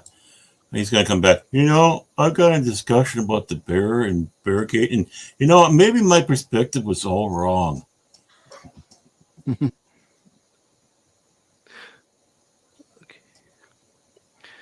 All right, just making sure. Yeah. Because I knew I acknowledged Andy Masterson. Okay, I got everybody. Yep, you did. Mm-hmm. All right, so this concludes this edition of Pacific414 Pop Talk. Thank you all once again for tuning in and watching. Be sure to hit that like button on both Baron Orman Tagg's Fandom Legacy, Pacific414 on YouTube, Pacific414 on Rumble. And if you liked it enough, consider sharing it out. And until next time, remember my motto. Don't ever give up on me in a game, because just when you do, you might miss something. Autobots, transform and roll out.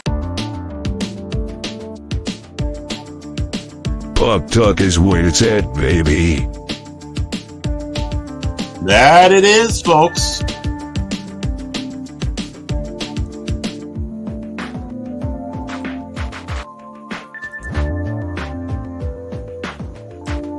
Oh, here comes Cash now. Typical. Always late. Always late. Next time, the part of Cash Money will be played by Anna Moss. No, I thought it was going to be played by Jay.